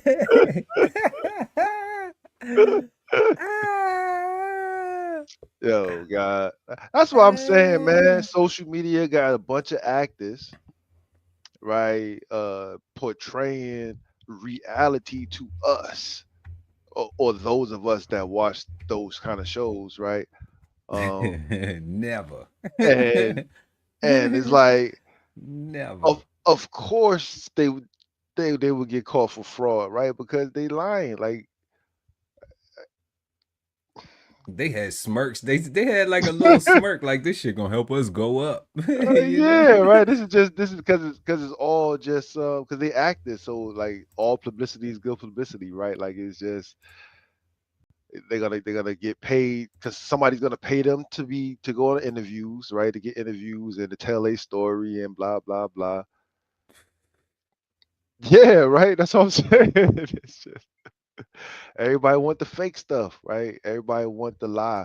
Like so there's no investigative reporting to find out if these people are really housewives and all this stuff, right? Like it's just, do you have the look? Right? I don't know, man. It's just Dr. Mo said they're not making enough money to maintain that house. Yeah, them property taxes hit their ass. I bet like them joints look crazy, right? Like and down there in Maryland, and they daggone, they had to, they had to figure out some way. Well, what we gonna do? We spent the money on vacation. We got to come up with some type of little scheme. Well, let's just go out of town and say, like, come on, family. Take crazy. Anything for clout. Everything for clout. Everything for clout. Insecurity, right? Damn. Insecurity. That's 2 for 2 so far. Insecurity. Yeah. We're gonna finish it off with the trifecta. Dr. Mo said viewership must be down on the RHOP, huh? Yeah, that's what I'm saying. Like, hey, on R-Hop. Real Housewives of Potomac. Like, I guess. Potomac.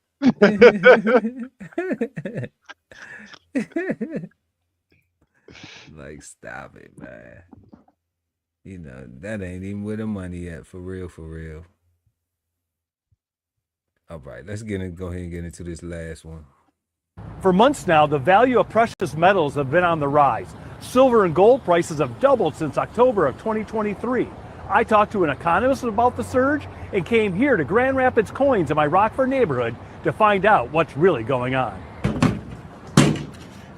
The gold rush is on at Grand Rapids Coins. It's getting more and more exciting every week as the prices go up. We're just seeing a lot of new faces and new people and a lot of renewed interest in gold and silver. Owner Ben Soldat says his customers are equally looking to buy or sell. Some people have been sitting on it for a while, want to cash in a profit, and some people want to look for some gains in the market. He says people are buying because of fear of missing out and fear of some economic woes, some world chaos, and people are looking for a little safety and security, and they traditionally poured into gold and silver. Here's some data to better showcase the surge.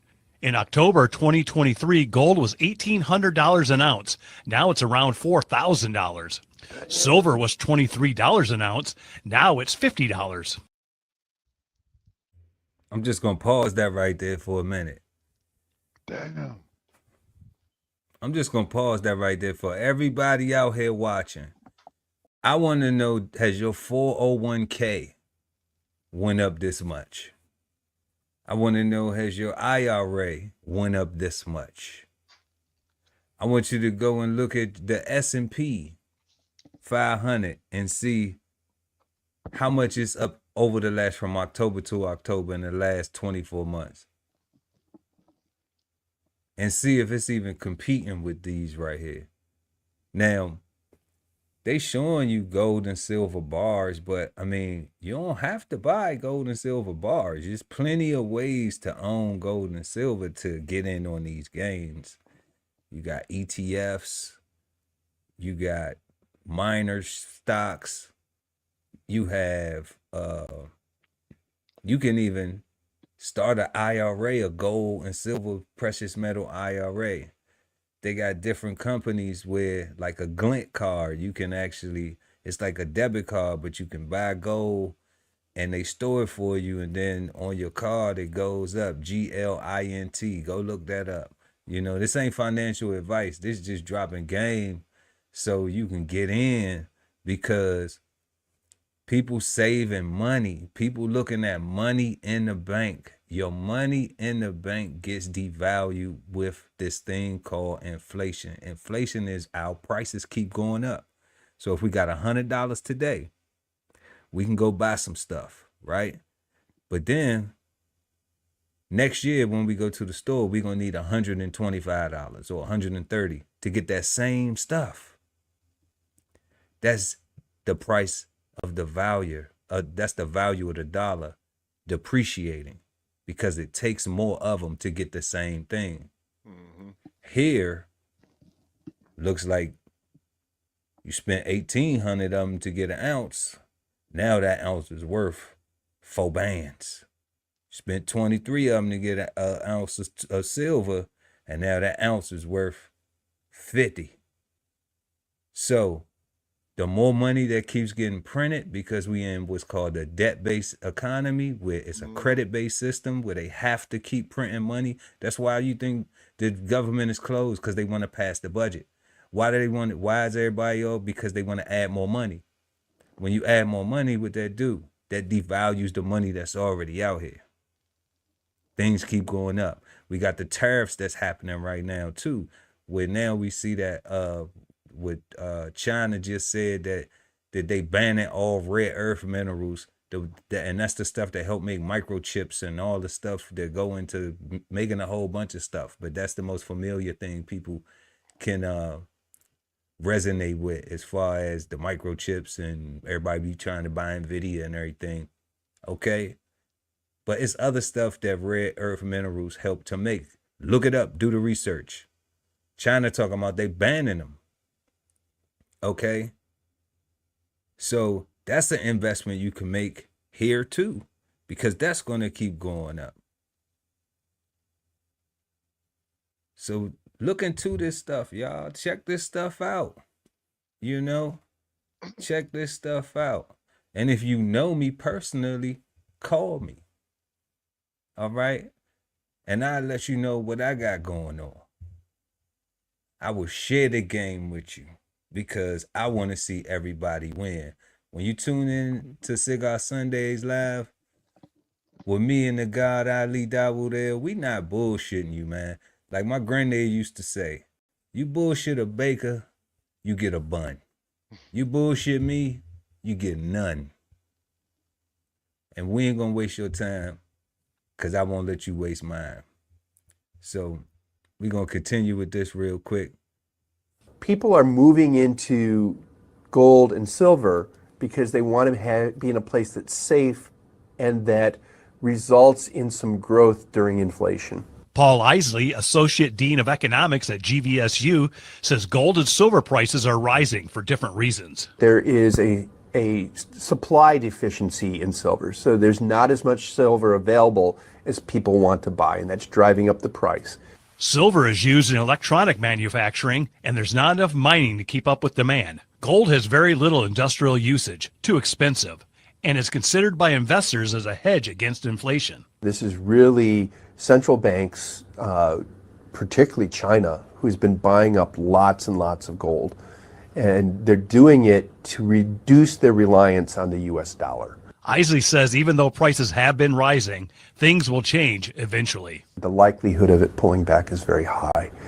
The question is when. And we need the world to calm down a little bit. We need a little less saber rattling. We need a little less trade war. In the meantime, GR Coins will still be there to help people buy and sell their precious metals. Gold's really the world's oldest currency, so 3,000 years. So it's just been instilled in people to turn to and buy, and it's always been worth something. It's never gone to zero. Soldat says to be careful when buying silver and gold and other metals. There are a lot of counterfeits and scammers, so make sure you're buying from a reputable dealer. I'm Darren Bauer, your Rockford area reporter, Fox 17 News. Thank you, Darren. Yeah, God. So, you know, they talking about China been buying gold, man. All the central banks been buying gold. All of them. You know, all of them. That's what's been driving the price. The regular people like you and I that, you know what I'm saying, not even in it. People ain't even on it. People trying to, with the prices of things being so high with these tariffs and stuff, people trying to decide, you know, what bills they going to pay, what they not going to pay. People not having financial literacy, not understanding what the difference between money and currency. You know, that shit was by design anyway. But, you know, I'm like, if we could help somebody, man, help yourself, do some research, go look into that stuff and find out safe ways to own gold, silver, to invest in it.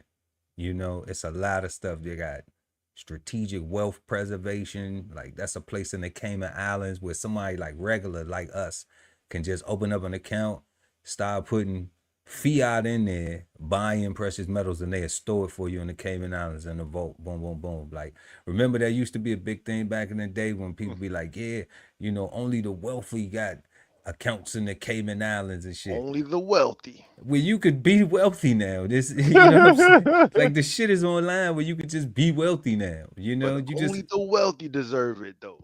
Only the wealthy, right? So I'm like, man, and Robert Kiyosaki, real quick before we get back to the show, y'all.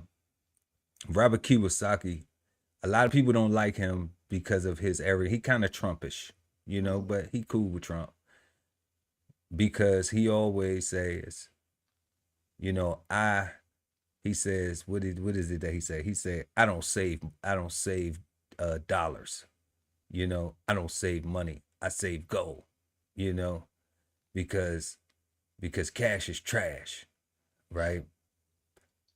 But then he doesn't go in always into the reason why. He doesn't go into the educational aspect of it. It just sounds more braggadocious. Yeah. You know? So it sours people from like, oh, you rich, you know, whatever. But because check out our last episode, Ego, episode 82 of Cigar Sundays Live. Because I look past the ego. Because I don't have an ego about it, because I'm curious to know, well, if you can do it, it's not you're doing it because you white. It's not you're doing it because you're this or you're that. You're doing it because there's a reason and you're winning. So I want to win too. So let me look past how you saying something, the delivery of it. And let me invest some time and research in what I can do with my little bit of pennies that I got and see how I can position myself and be able to capitalize too. And let me find out why you saying cash is trash, because I grew up with for the love of money. You know what I'm saying? And it's all about the Benjamins, right? So if you saying it ain't about the Benjamins or it ain't about for the love of money and cash is trash, then I need to understand why cash is trash. You know, I need to understand that, because right now we in an environment where it's like, if you ain't got money, you short as shit. You can't do nothing in America without some paper. You ain't lying. So I need to understand the difference of the two. How do you manage that? What is that about? You know, so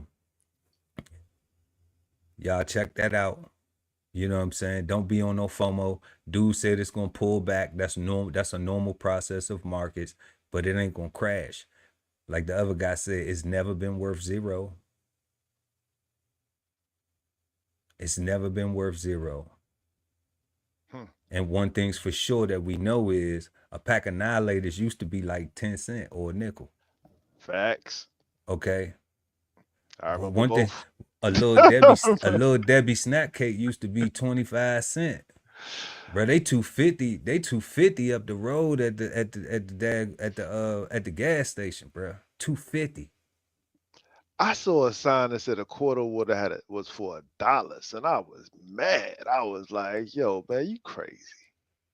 Like, you talking about a little 25 cents drink?"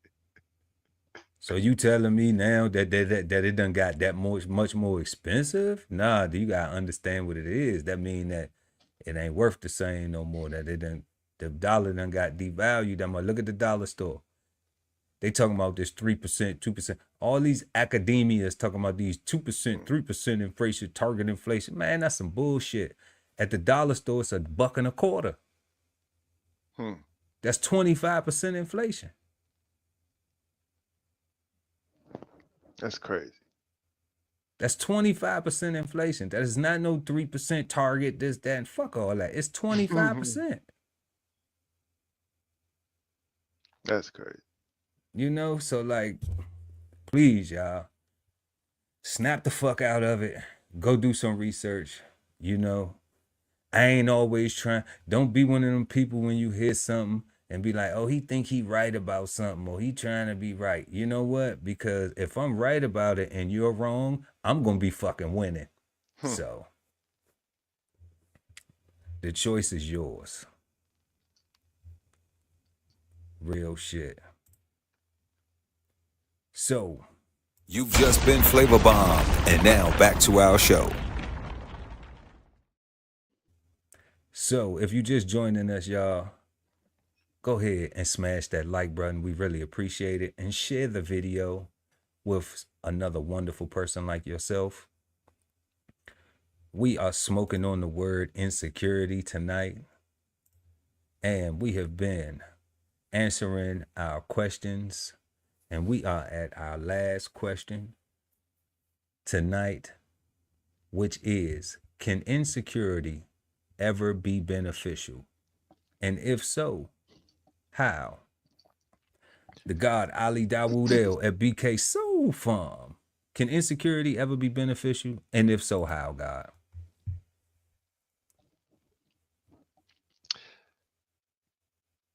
Honestly, I think only in immaturity, right, is beneficial. Because it allows you, if you're open to it, the opportunity to learn what you need or to figure out what you want or to that's why that's kind of like what I was saying about, I think we're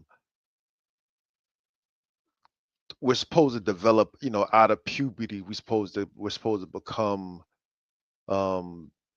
secure, right? We're supposed to learn what it is that we want. We're supposed to learn what kind of girls we like, what kind of, if you're a girl, what kind of boy you like or whatever. You're supposed to learn um to get over yourself, right? Because you're the most awkward during that time. And because you're forced to learn to get over yourself because everybody got to go through puberty. Everybody's hormones change. Everybody goes through the awkward phase. um to me, I feel like that's like the life's natural, um like get over yourself or get it together thing, right? And I liken that to hit as you were without something, and now you have an opportunity to glean and learn what you need, prepare for it. Besides that, no, right? I feel like I'm going really hard to right. Uh Generally, I think insecurity is, I think you should be prepared. I think you should, um I don't think that for a functioning adult, there's no benefit in insecurity, right? It's like some childish shit that you're meant to outgrow, right? Yeah, so nah, I don't think so, man. Like, I like that. Just some childish shit that you should outgrow. I like that. It's some childish shit that you should. Can insecurity ever be beneficial? You said no. It's some childish shit that you should outgrow. Unless in adolescence. yeah, that's what Unless in adolescence. Yeah. Yeah, I can dig that. I can dig that. Can insecurity ever be beneficial? Let me say this first. It is definitely natural. yeah. It is definitely a natural thing for people to be insecure about stuff. Um, but I do agree with the guy Ali that it is never beneficial to be insecure. Um, I know we mix. We saw things earlier today like anxiety, um, unstable, Mm. you know. Um, we saw these things, and when we think about them, I even look at them from a medical standpoint of anxiety, like it's not beneficial. Um, it is a circumstance where it's like, it's it's unhealthy, it's not reaffirming, it isn't firm, it is uneased. It's debilitating. It's debilitating, that's the word. And it's no way that when a person is insecure that they're going to get the best out of themselves or being able to be the best in whatever environment that they're in. So I don't think that there's any benefit to being insecure at all. You know, and one way to test yourself or improve yourself, I say is just be sure about things, you know, like do the math, do the, you know, there's a saying, there's a bullshit ass cliche that says study long, study wrong. You know, and I think if you study long enough, then you're going to be well prepared for whatever it is that you are challenged with, whatever the test is. So study long, study accurate, study the right information, you know, and then be confident about what you know. Correct. And, you know, and that will help with that feeling of insecurity, you know, and challenge yourself. Don't be scared to, you know, be scared of yourself. Like don't be scared to be scared. You know, like that's just a normal emotion, normal feeling. But Human. It's human, a natural thing. But definitely, yeah, there is no benefit to being insecure.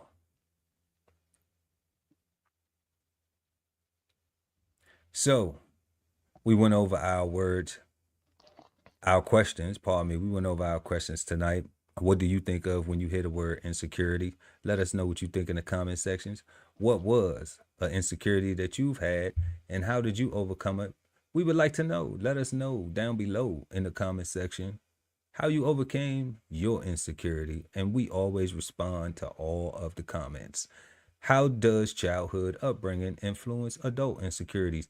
Even if it's something that you went through, that maybe you went through in your childhood and then you had an insecurity growing up and you've overcome it, or maybe you still dealing with it, share, you know, because like I said, we respond to it and we'll share some perspectives, some insights that might even help you get through that. Who knows? We not the gurus or nothing, but we've been through some shit in life. And, you know, if it helps, it helps. Like we always say, if you like something if you like something here, pick it up, have a smoke. If you don't, leave it in the ashtray for somebody else to come through. Our fourth question: what ways does social media contribute to feelings of insecurity? Share something with us. Let us know. If y'all leave the comments, what we'll do is we'll start doing a review of the comments from the past show in the following show. That's how we incorporate it. We're gonna shout you out and everything. Okay. Can insecurity ever be beneficial? And if so, how? We just exchange insights on that. Let us know in the comment section and we will get back to you. And now our final question of the evening is the word insecurity bad, good, or misunderstood? The God Ali Dawood El at BK Soul Farm. Totally misunderstood. And I'm gonna say it's social media fault. It's social, blame it on social media. Right, because it's the fakeness, right? It's the fraudulent, it's the no flaw, it's the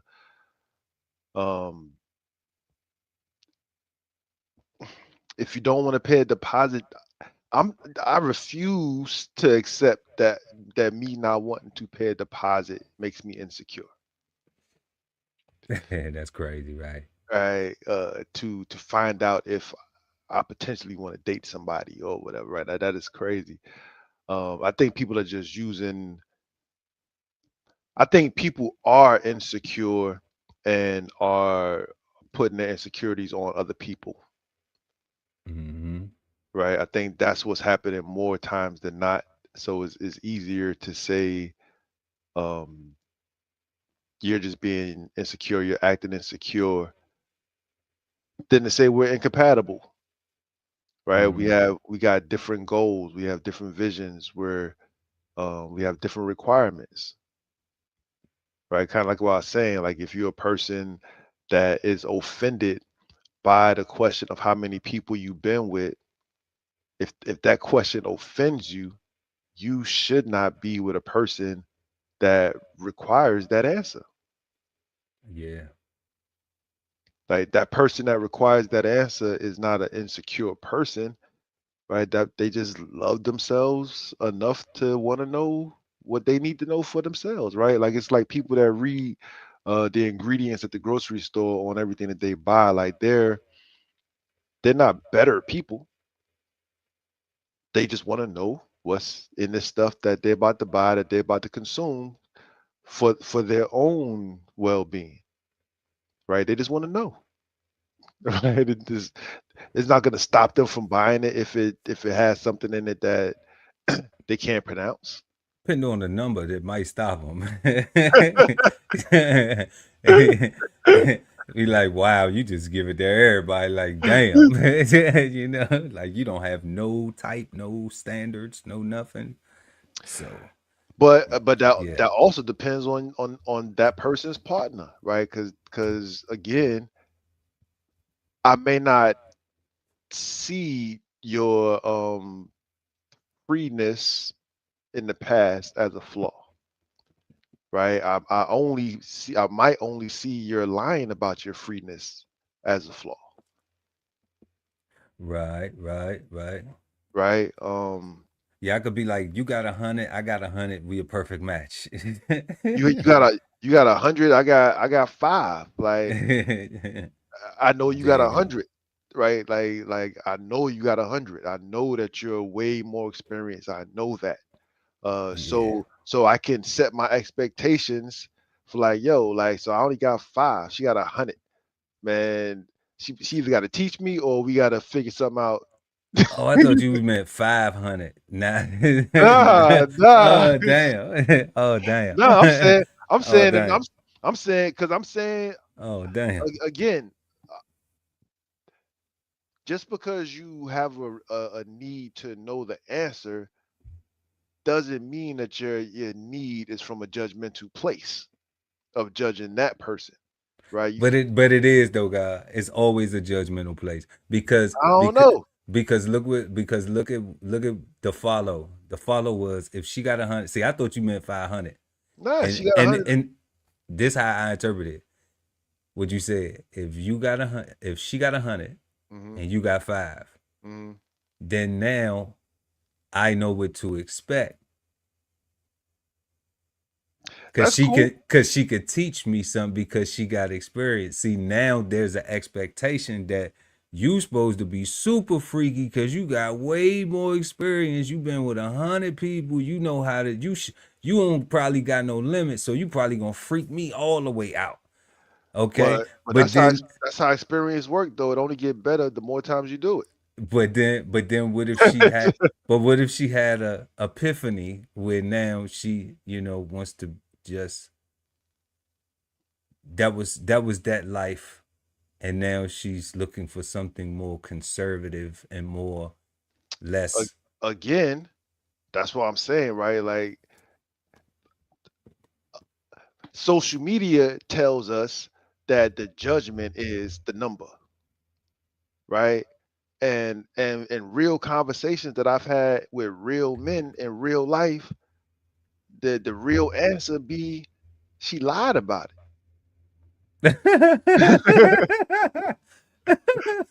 Right? You see Like them? How did they find out? How did they find out the real answer though? Like that's right? crazy. Like How did oh, they find out the lie? because they're alive, or they won't tell them about somebody that they slept with or whatever that turns out to be a friend of theirs, and it's like Oh shit. exactly. Yeah, that's bad. Right, That's bad. exactly. That's You know what I'm saying? bad. It's like it wouldn't have been bad, or it couldn't have been bad, right? If it wasn't lie, if it wasn't a If lie. it wasn't a lie, right? Yeah. But because there was a lie, and now that's what I'm saying. Like we ain't got no integrity, right? So because we don't have any integrity, um, oh, we just don't like. And I get it, right? I don't like being questioned, um, by just anybody. I think you got to have the right to question me. Mhm. But the person that has the right to question me, I feel deserves answers. The truth. Yeah, like to Yeah, the truth. whatever question that they're asking me, I feel like they deserve an answer because this person is clearly qualified, or a person that I've given permission or authority to question me, or to get Access. access, access, Access. access. Correct, right? So Yeah. they deserve the truth, Yeah.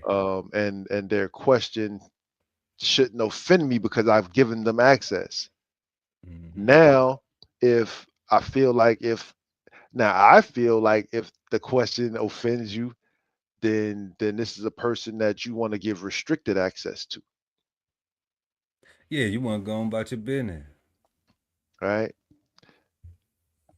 And Yeah. I think that you should find your type of person, and y'all should be okay together, Yeah. Yeah, you that'll let you right? know that ain't like you said earlier. Like if you have a problem with that, then you have to realize I don't. You gotta cut Okay, that early. yeah, cut it out early. No You matter know, how fine she is, no matter how fat that ass is, like yeah, get away. get away. So yeah, misunderstood is where I'm at with it.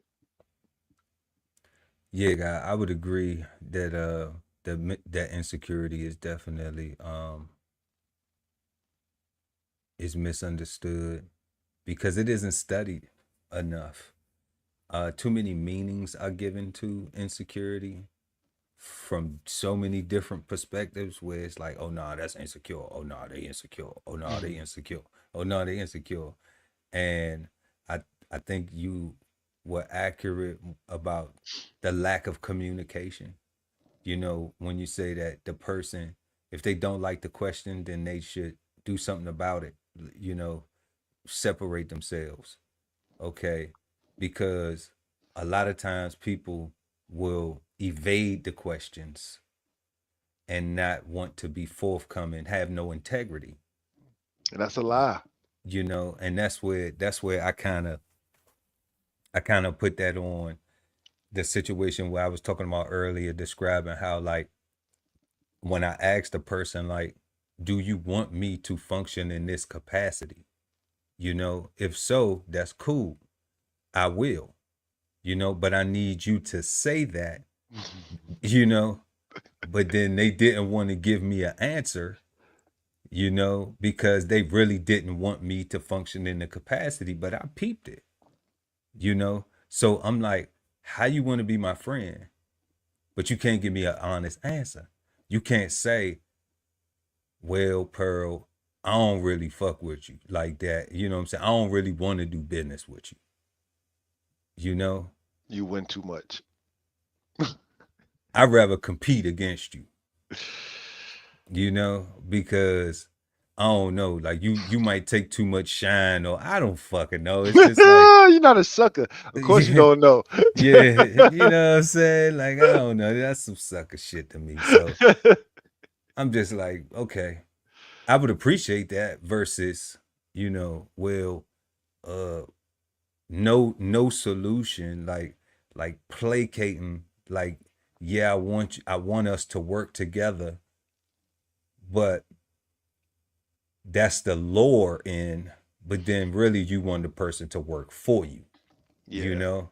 yeah. You don't want to work with the person, You want to crack a whip. you know? So I think that, yeah, and I already said, like, I already did, sir, yes, sir, ma'am, yes, ma'am. Like, I'm not looking for a boss, you know what I'm saying? I enjoy partnerships, helping people. But if we building together and we ain't making no money and it's conflict, then I know when some money come into place, you're gonna be on even more sucker shit. It's So crazy.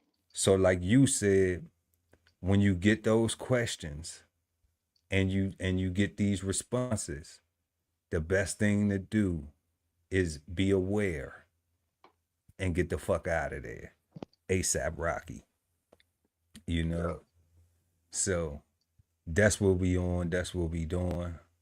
And we want to thank each and every one of you for hanging out with us tonight and smoking on the word insecurity with two big nerds, with myself, DBCHEFTV, and the God Ali Dawood L at BK Soul Farm.